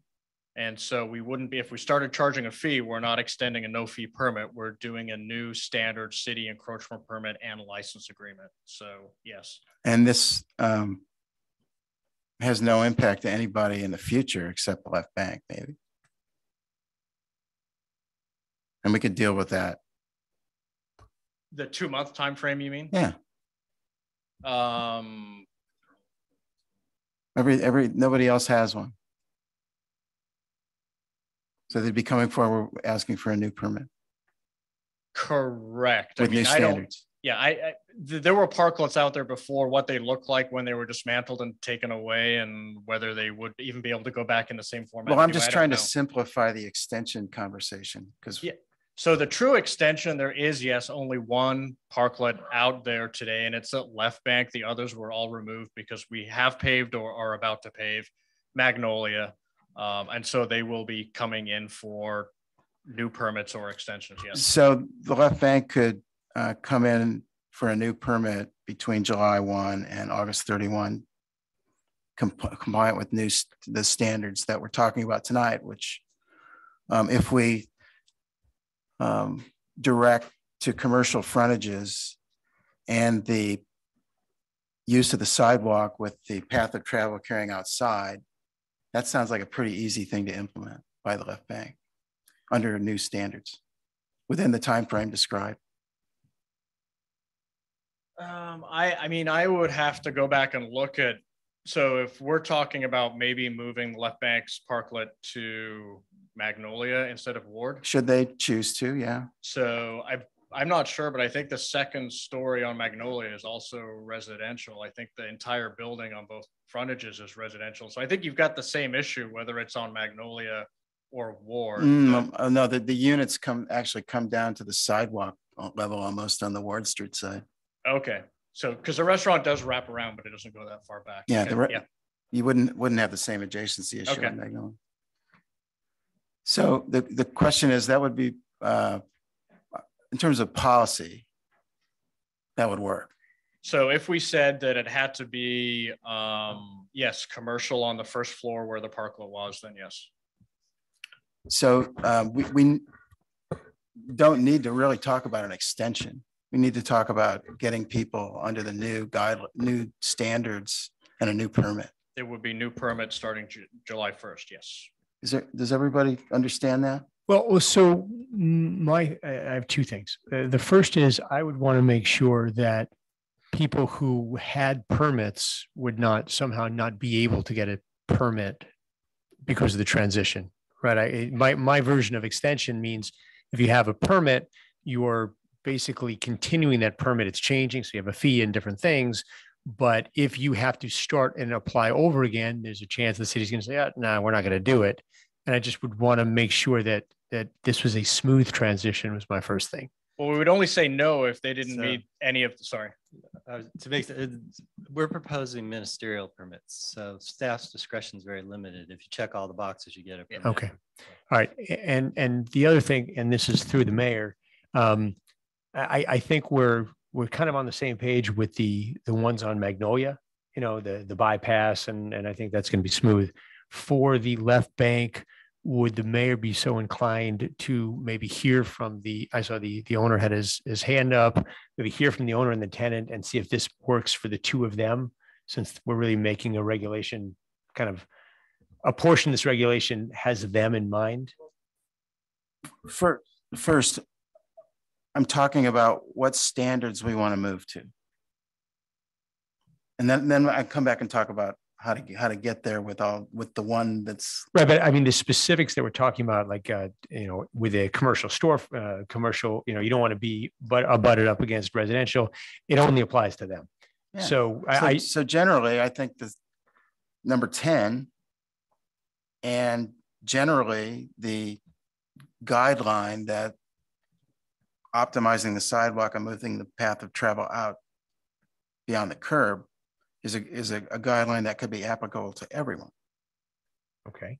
So that's kind of a cartoon of the policy that we can agree on. Right. I guess the part you were talking specifically about being against a residential. So unit. now let's hear from the landlord. Right. Or we could actually now that, yeah. Okay. Let's do that. Let's hear from the landlord. If they have an idea that's worth pursuing, let's do it. Jerome. I was suggesting come up here and use the microphone first. So we can get your voice on the record. Thank you. I was suggesting moving the parquet off of Ward Street so the tenants would be happy on the lower level, but actually moving this in front of the parking lot on Magnolia Avenue. I did hear that. Which I think would be a flat level surface. You wouldn't have to worry about ADA compliance. You wouldn't be on a hill. And I think it would also give them more exposure to the public than on Ward Street. Well, we can talk about that part. I'm really just wanting to get everything on Magnolia. Yeah. Then we'll talk about which space. Okay. But I'm thinking somewhere down on Magnolia instead of, on Ward Street. Well, we want you to be able to do it like everyone else. So we'll get back to you about it. All right. Are you okay if we hear from somebody from the tenants to get their perspective? Yes, please. Anybody in the audience that would like to comment?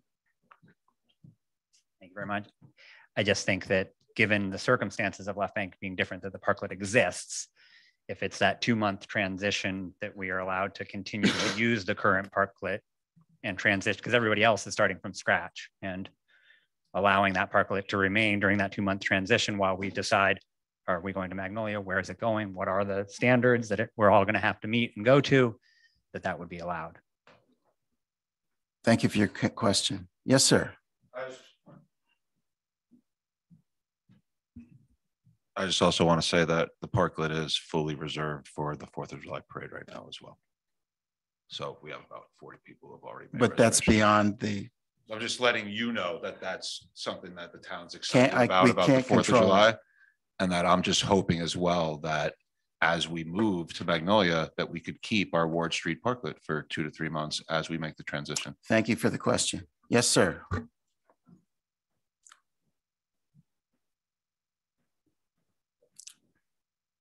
Because the noise problem on Ward Street is so severe, it's the summer months when people really can't be in there during the day as well.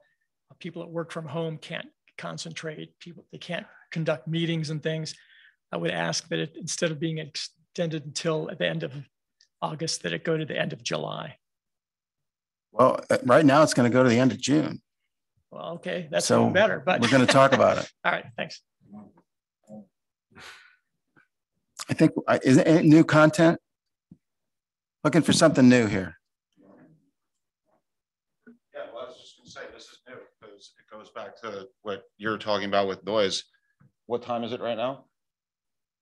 I mean, Left Bank closed at 8 o'clock. There's no noise in the park. The Left Bank's dark. So there's no noise at night. There's nothing at night that goes beyond the city. This part of the conversation is between you and your Well, landlord. no, he just said that. So I'm just saying back, like, there's no, we don't get into the city ordinance of noise ever. Our hours don't even allow us to make noise at those hours. My personal experience may vary. You have a personal problem with us. Please, Julian, continue. Back to that slide, and I promise we'll get through those questions before 10 o'clock. Okay. Temporary parklet options.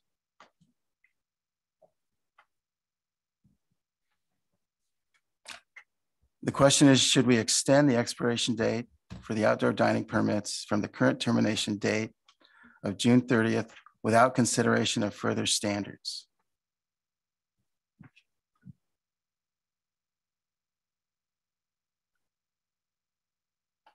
So I'm going to ask, after hearing from both landlord and tenant, and being that the only parklet that this really applies to is the Left Bank, that we extend it until the end of July, using the current standards, meaning that they don't have to comply with the new design review.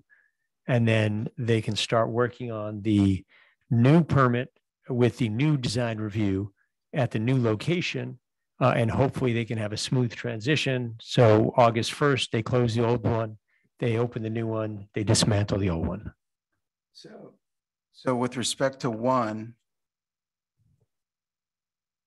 extend it until July 30th. 30th, That's the 31st, yeah. Vice Mayor Paulson, do you have a Yeah, just a question for Julian on, it's relevant to what we're talking about. On number 10, I just want to make sure I understand your recommendation. So it said staff recommends parklet permits transition to new permits with standards and fees effective July 1 with a grace period for August 31. So if there is an existing parklet, does that mean that it's you know, what they have to have the new license, they have to pay the fees and everything starting July 1, but the structure, which is part of design standards, has that grace period to make a transition? Is that the intent of your staff recommendation? Yes. Okay. And to council through the mayor, does that answer the discussion we're having here? I don't think we can say we accept number 10, and I think the issue is solved, right? Well, this is without an extension, in my understanding, number 10. Yeah. So I think I want to go back to the extension question. You want to extend it a month?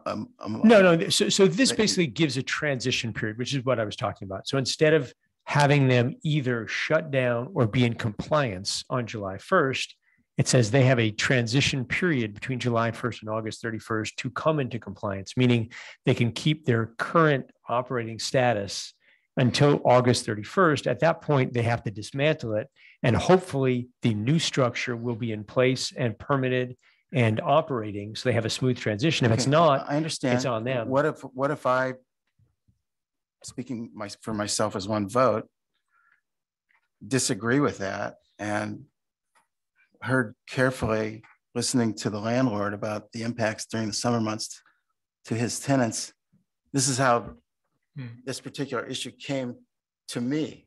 I was at the Left Bank and this exploded right in front of me after 8 o'clock at night. No. And just so you understand, I also listened to the tenant, listened to the landlord, and that's why I recommended that get changed to July 31st, because that was what was recommended by the property owner. So it basically was they would be able to operate up until July 31st at the current location with the current standards. That would give them 6 weeks to comply with the new design review at the new location and allow a smooth transition, as opposed to dismantling it next week and then having to go through the process with no parklet during that transitionary month. This would allow them to make a So transition. so the tenants pay the price, is that right? No, it's a The compromise. tenant. It's a compromise between the suggestion of giving them 2 months or until August 31st and having them have to do it by the end of June. We compromise and say, okay, let's make it till the end of July. So that way, everybody, it's, you know, the part of the burden is on the tenant. They have to leave a month earlier, and part of it is on the property owner. They have to deal with it for a month longer. A month earlier than what?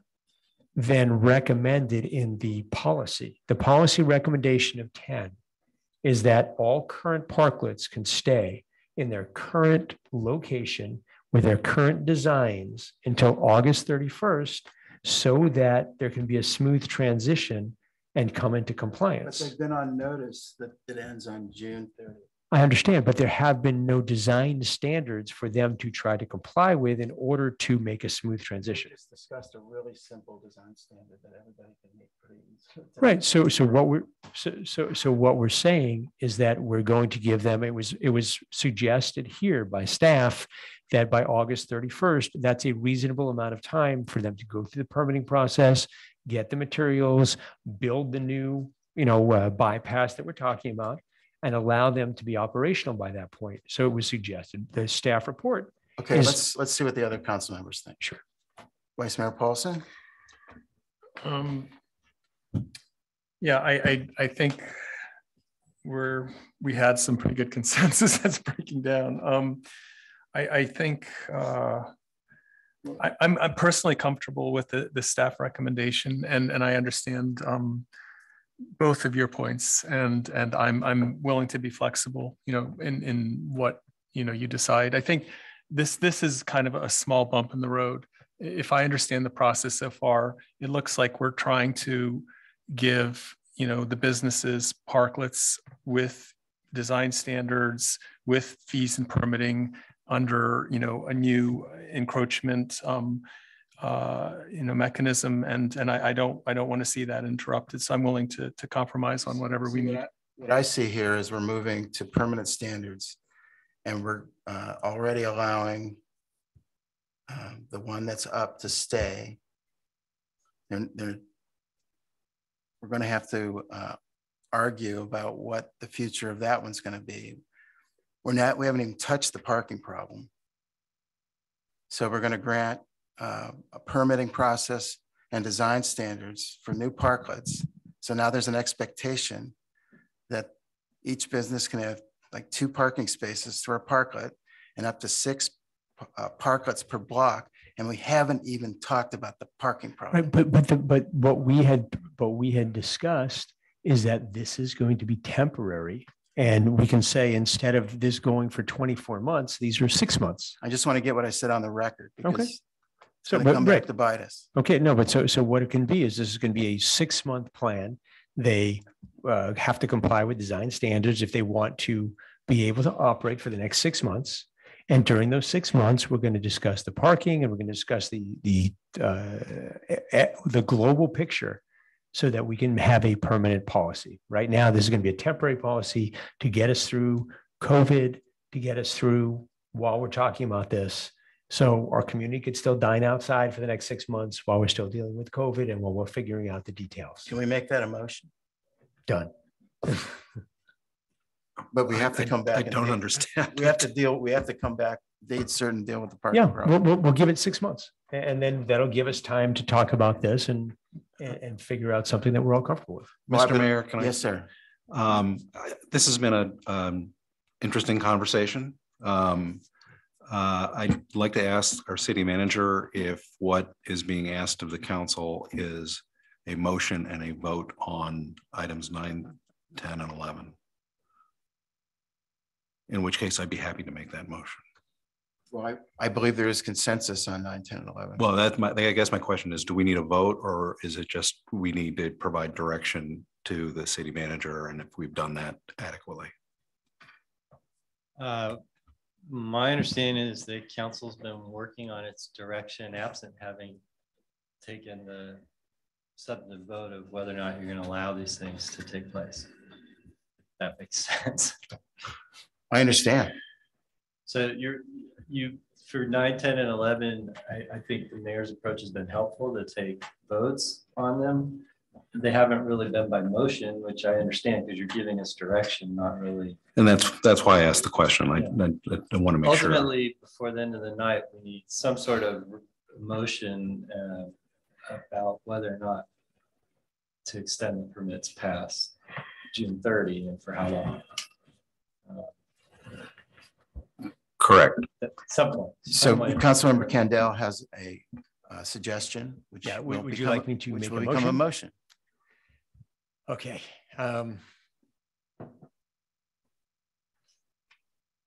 Sky, feel free to to guide me here.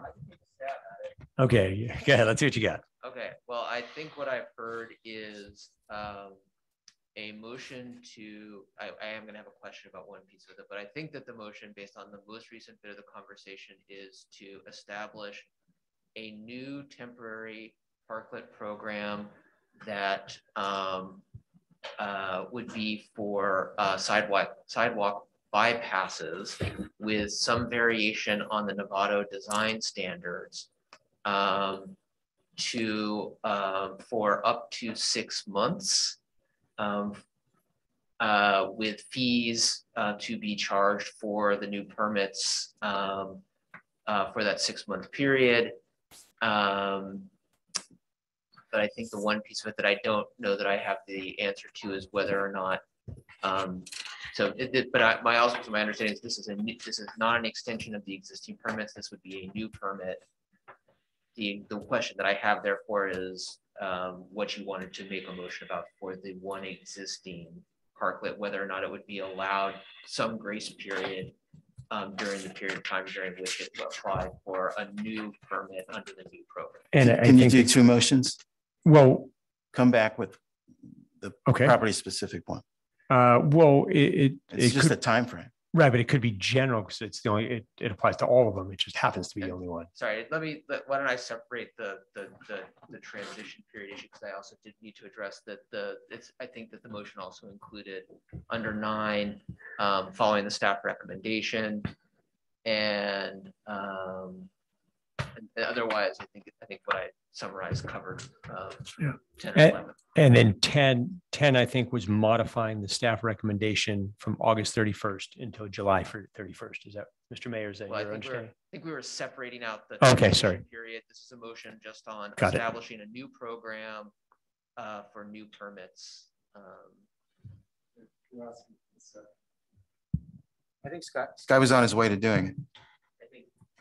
I do think there also needs to be a separate discussion and motion on fronting residential, commercial, mixed use, because I actually think we need to call up Google Maps and make sure everyone in the audience knows what parking spots we're talking about, because Sky and I have actually been looking at the map, at Google Maps, trying to figure out what I'm going to recommend.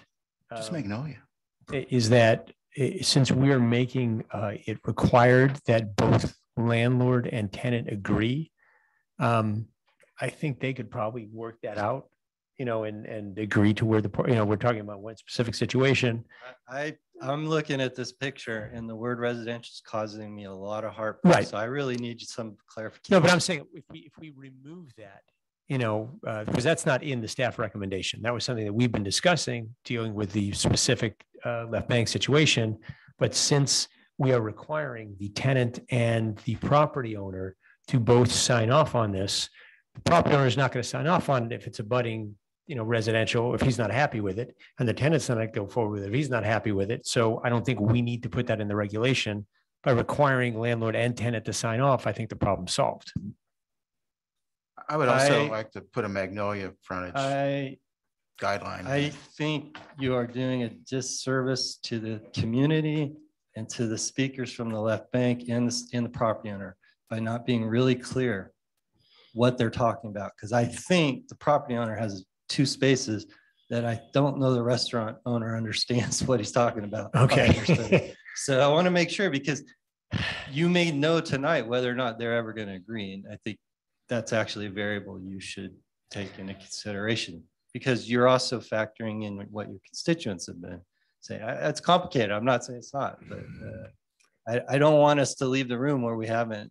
Okay, so should we do the first motion and omit that section of it and get that done, and then we can move on to those specifics? Does staff agree with that procedure? Mr. Mayor, can I? Councilmember Hara, and Vice Mayor Paulson had a comment too. Well, why don't you go ahead first, Kevin? Yeah, thanks, Kevin.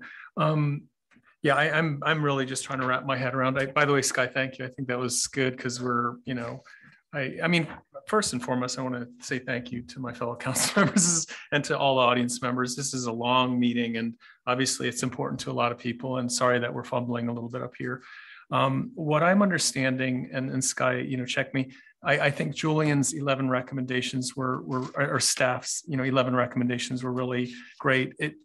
If I'm looking at it, that we agree on all with the following 4 exceptions, which we still have some questions. So if we were to make a motion, we could say pass staff recommendations, and these are the 4. One is, should city allow and consider sidewalk bypasses? It's a little bit ambiguous to me whether we're saying we allow it or we require it. So number 2 is one I'd love to clarify. Number 4, how long? Staff recommendation was 24 months. I personally don't agree with that. I've heard the number 12 and the number 6. So that one I'd love to clarify a little bit. And then the question number 10, how should the city transition? There, I thought, as a matter of policy, was really clear. It was the one case of the left bank where we're starting this negotiation and getting into the weeds. So it'd be good to clarify that. And then lastly, not for the left bank specifically, but for the city as a whole, whether you're doing this in Bon Air or anywhere, do we want to add a number 12, which is that we should have commercial frontage only. It should never be along residential, with clear stipulation, to satisfy what Dan is saying. So I don't know if that's helpful to the city council, but I really appreciate the conversation. And I also think we want to get to clarity now. And so to me, there are 11 really clear recommendations. I agree with all of them. I think we've had consensus more or less, but 4 of these are a little bit up in the air. And if we can focus on those 4. Touch on the 4, I think we can. Yeah, so number 2, should the city consider allow sidewalk bypasses? Allow means left bank or Rulies or Bon Air, can do it, but they can choose not to do it versus we require it. So which of those are we saying? Which one do we have consensus on? When I hear that, my understanding is if they want to do a parklet, they'll be allowed to do it if they do the bypass solution. So they can't do it if they don't do the yeah, because that'll be the guideline will be the bypass guideline. Okay, so that was not my understanding, but that's clear. Thank you. So you're saying only if there's a bypass. Not the city manager may have additional information. I think staff's intention was to throw it out as an option. I think the conversation has gravitated to it being the only option, but I think the motion should be clear. Okay, that's so anyway, that one's a question mark. And then number 4, I don't know, we said the number 3, 6, 12, 24. Maybe we can just, finalize what that is. And then, I'm just repeating. Those were months? Months, in number of months, yeah. No. And number 10 is. Hold on, Gabe, before you go on, let's answer each one as you bring it up. Sure. So you mentioned number 4, how long will these temporary permits last?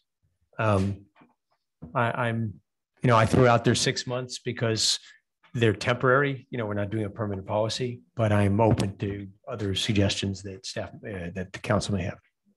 And I would add, it's before renewal. It doesn't mean 6 months and you're done. I think, part of this is an evolving situation. Every municipality in this grid is doing this too. We're not just fumbling alone. So, we need to understand where COVID's going. We need to understand what the community sentiment is. So I think 6 months is a reasonable number, meaning that doesn't mean it's the end of it, but, we need to revisit it in 6 months. So, that's my personal opinion, but 12 would work too for me. Kevin? Like I said, this has been an interesting conversation, but I think we've kind of beaten the horse to death at this point, and I would like to call the question. It was my understanding a few minutes ago that what you really needed was a vote on the last three items, correct? Not on this slide.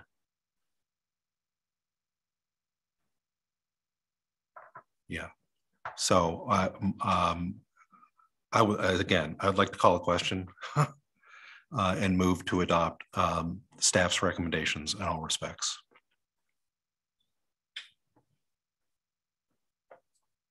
Scott, you had a motion? Well, I think, and tell me if I'm misunderstanding, but I think we're getting towards that, but I don't think we've agreed on all of staff's recommendations, or we are clarifying staff's recommendations right now. Right. So I think, we need to go through the exercise Gabe had started to clarify those recommendations, and then we'll call the question. So then I encourage a clarifying motion. That'd be fine.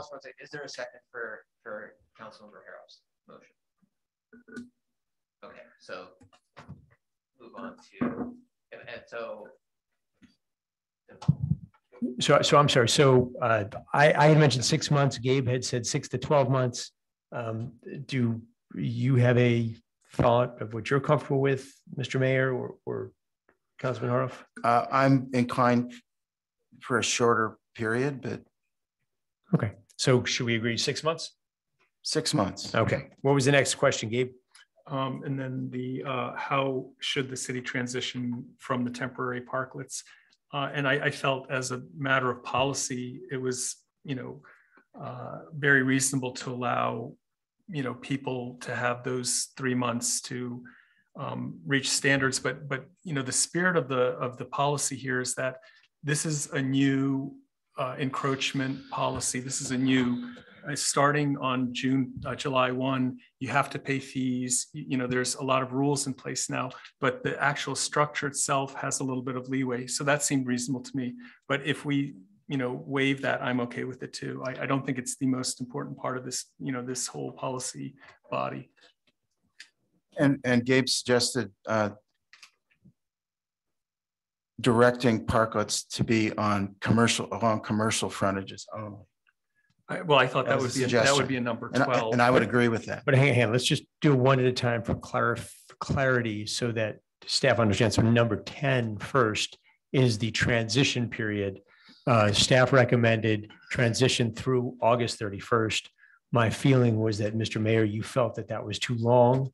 So we put July 31st. Okay. Gabe, do you agree with that? I'm fine with that. Kevin? And Kevin, is that okay? And I can just ask, Mr. Skinner, is that possible? I mean, are we kind of making a bar that's impossible for somebody to do?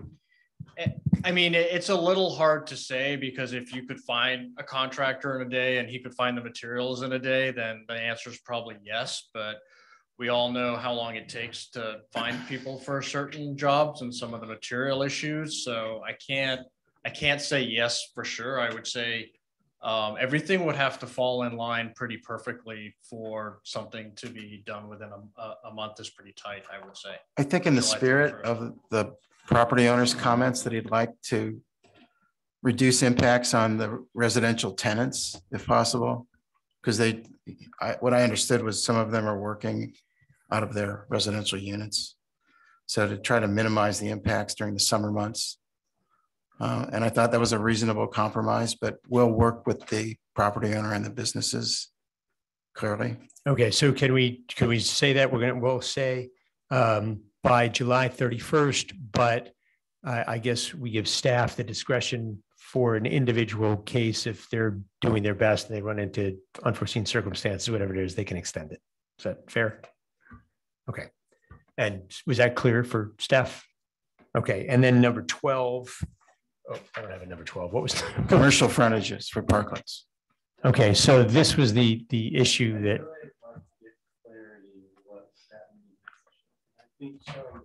I'd like to just say along Magnolia Avenue myself in the downtown.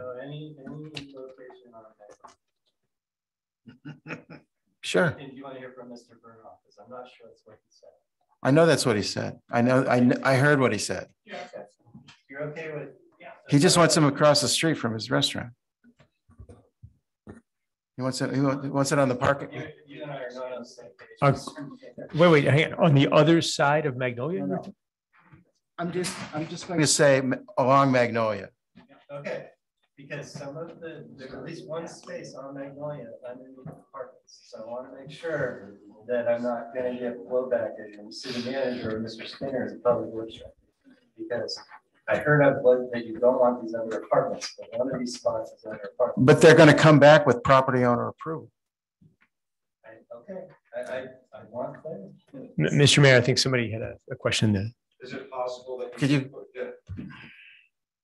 Is it possible that you could put in residential is okay if the property owner is okay with it? Well, so the question. We're going to come up with guidelines. So right now what's being suggested is it's on Magnolia with nothing to do with residential or commercial. Okay, and then. Parklets on Magnolia. Yeah. Okay.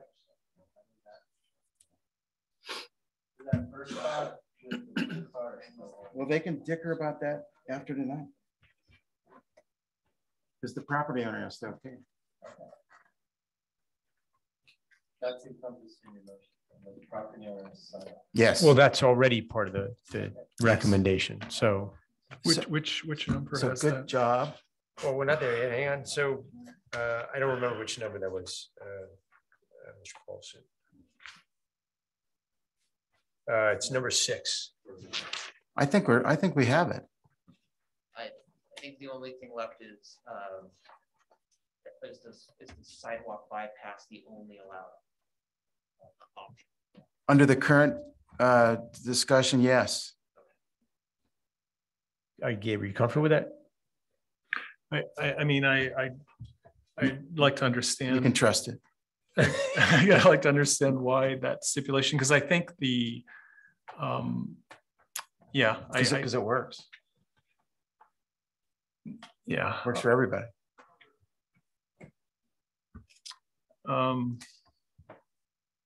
Yeah, I guess it's getting late. I'm not sure that much restriction is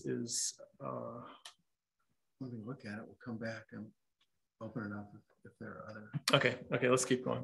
Yeah. I hear what you're saying. Okay, there's been a motion made. Well, I think we actually do need to, I think the motion has to encompass whether or not the sidewalk bypass is an option or it's the only. It's currently the only option. And further discussion of design guidelines. I'm sorry, say that. I think Scott's probably looking for the makers of the motion to agree that's what their intention is. That would the maker motion agree? Yes. All right, so then I think the motion is, I'm going to use Councilmember Paulson's, a very efficient shorthand is all staff recommendations, understanding that the design guidelines will have to be revised for the sidewalk bypass only, but all staff recommendations, possibly an initial 6-month period for a new permit with the possibility of renewal if the council agrees to extend the program, a transition period for existing permits that have an existing parklet in place until July 31st, with staff authority to extend that if the applicant shows reasonable efforts towards getting a permit and built, the new parklet. New parklet only on Magnolia and with the property owner sign off, and the sidewalk bypass design is the only allowable option. That seemed to capture the motion. Is there a second to the motion? I think I made that motion, so I can't second. Second. We have a motion and a second. Please take the roll call vote. Councilmember Kendall? Yes. Councilmember Hara? No. Vice Mayor Paulson? Yes. Mayor Hilmer? Yes. Motion passes 3-1. All right, that concludes that consideration of temporary parklets and parklet policy for this evening. Thank you very much for everybody's patience and your participation. A challenging topic. We'll move to item 8.3, which are appointments to the Larkspur Planning Commission, Parks and Recreation Commission, and Heritage Preservation Board. May we have a staff report, please? Mr. Mayor, you have some impending terms that expire for various boards and commissions as enumerated. With respect to the Parks and Recreation Commission and the Heritage Preservation Board, the incumbents requested reappointment. The policy allowed for subcommittee of the mayor and the vice mayor to interview the incumbents, and they have recommended the incumbents be advanced for another term. With respect to 2 vacancies on the Planning Commission, the council at its last meeting interviewed 4 candidates. The council has the option of filling 1, 2, 0, 1, 2, 0, 1, or 2 of the vacancies. If you elect to fill, not to fill a seat or both seats, then you're effectively giving instruction to the city clerk to renotice vacancy and solicit applications and candidates. Vice Mayor Paulson? Yeah, sorry, Dan, just on your last comment, you were saying if we leave one vacant or both vacant, is it? If there's any vacancies after tonight, then we will essentially issue a notice that there's a vacancy and go through the process again. Councilmember Hara? I just wanted to get clarity in terms of action tonight. The only action we need to take is on the Planning Commission. No, you do need to affirm as a council the incumbents being reappointed for another term. Yeah. Okay. So I'm happy to make a motion then. Second. So this motion is? This would be a motion to have the incumbents continue on those 2 bodies. The Parks and Recreation Commission and the Heritage Preservation. Correct. Board. And on the Planning Commission, unless you want me to make a separate motion. That is up to you and your fellow council members. What would your motion be on the Planning Commission? My motion would be to appoint Mr. Holmes and Miss Matheson on the Planning Commission. And the alternative would be to, if that motion does not pass, we would reopen application process for the Planning Commission.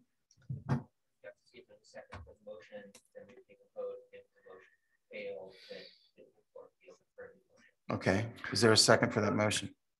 I make a friendly amendment. Kevin, would it be okay to split those 2, the incumbents being one motion and the planning being a second motion? Oh, it's up to the mayor. Is there a second for the first motion? If not, we'll entertain a second motion. I'll amend the motion so that the incumbents on the 2 bodies where there are incumbents, that those incumbents be renewed. I second that.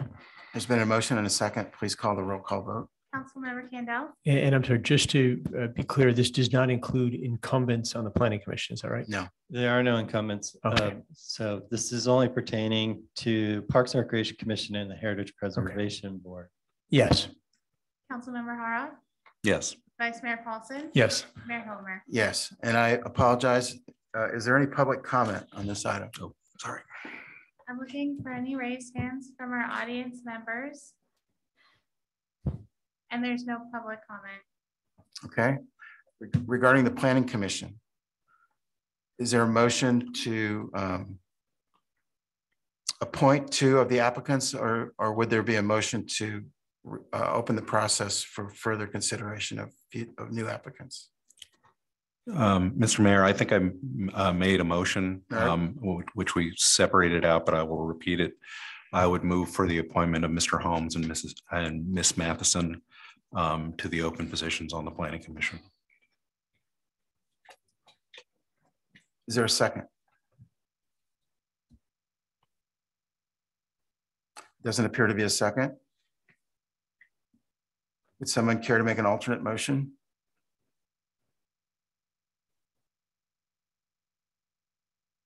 I'll move that we continue the application process, and staff can advise us on what the next step in that might be. It's my understanding that a majority of the council feel that there were not adequate applicants for appointment to the open seats on the commission.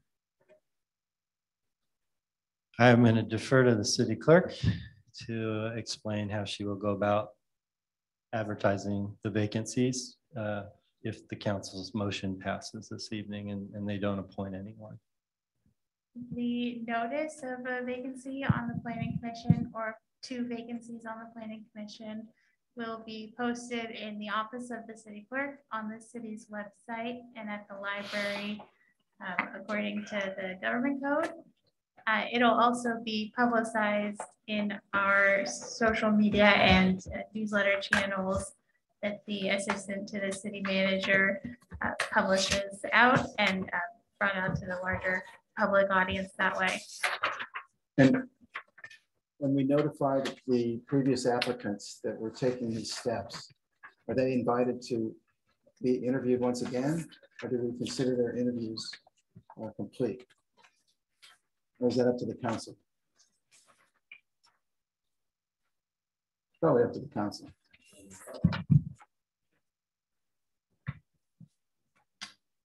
I'd say it's a new application. It's a new application. And so they can certainly be re-interviewed. reapply. But I'm sorry, could I just inquire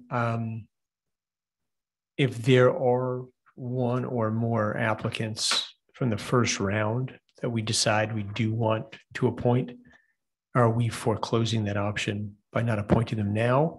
Or can we open this up, interview people, and now we have a larger pool of which we can pick anyone from, including the first round of applicants? This is really a council policy issue. Usually I don't think It's the de council novo. has an adopted policy about it. So if you wanted to open it, basically extend the application deadline to allow for additional applicants and then consider the 3 existing applicants, I think you could also make that decision as well, since you don't have an established policy about it. Okay, so the motion that's being made, Mr. Mayor, is that the motion that's being made to extend the application period so for new applicants, but not to foreclose it for the old applicants, correct? Yes, sir. Okay, I'll second the motion. We have a motion and a second. Are there members of the public that would like to make a comment on this item? Looking for any raised hands from our audience members. And there's no public comment. Please call the roll call vote. Councilmember Candell. Yes. Councilmember Hara. Yes. Vice Mayor Paulson. Yes. Mayor Hilmer. Yes, the motion passes unanimously. Thank you very much. We'll now adjourn to closed session. This is a conference with legal counsel. This is existing litigation pursuant to Government Code Section 54956.9. Mr. Mayor, we will report out any action. I'd like to make an announcement that's on the record. I'll be recusing myself from participation as one of the parties in this matter was the Larkspur Marina Financing Authority, and I represented that agency as staff. Mr. Skinner represented the city. So he'll be going to closed session with you because this is a city matter for the closed session. Can we remain in chambers? I think it would be better for you to adjourn to the conference Okay, we'll room. adjourn to adjacent conference room. I will come back and report out any action.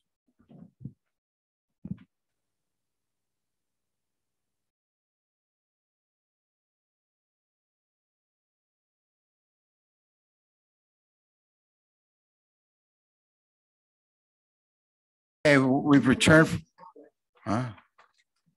We're now returned to the council chambers and are out of closed session. And there is no reportable action. So now I will entertain a motion to adjourn. We're back in the regular meeting and I will entertain a motion to adjourn the regular meeting. So moved. Is there a second? Second. All in favor? Aye, we are adjourned. Thank you very much, everybody. Thank you, staff. It's a long night. Good job. Thanks for your patience with me, us. Good night. Good night.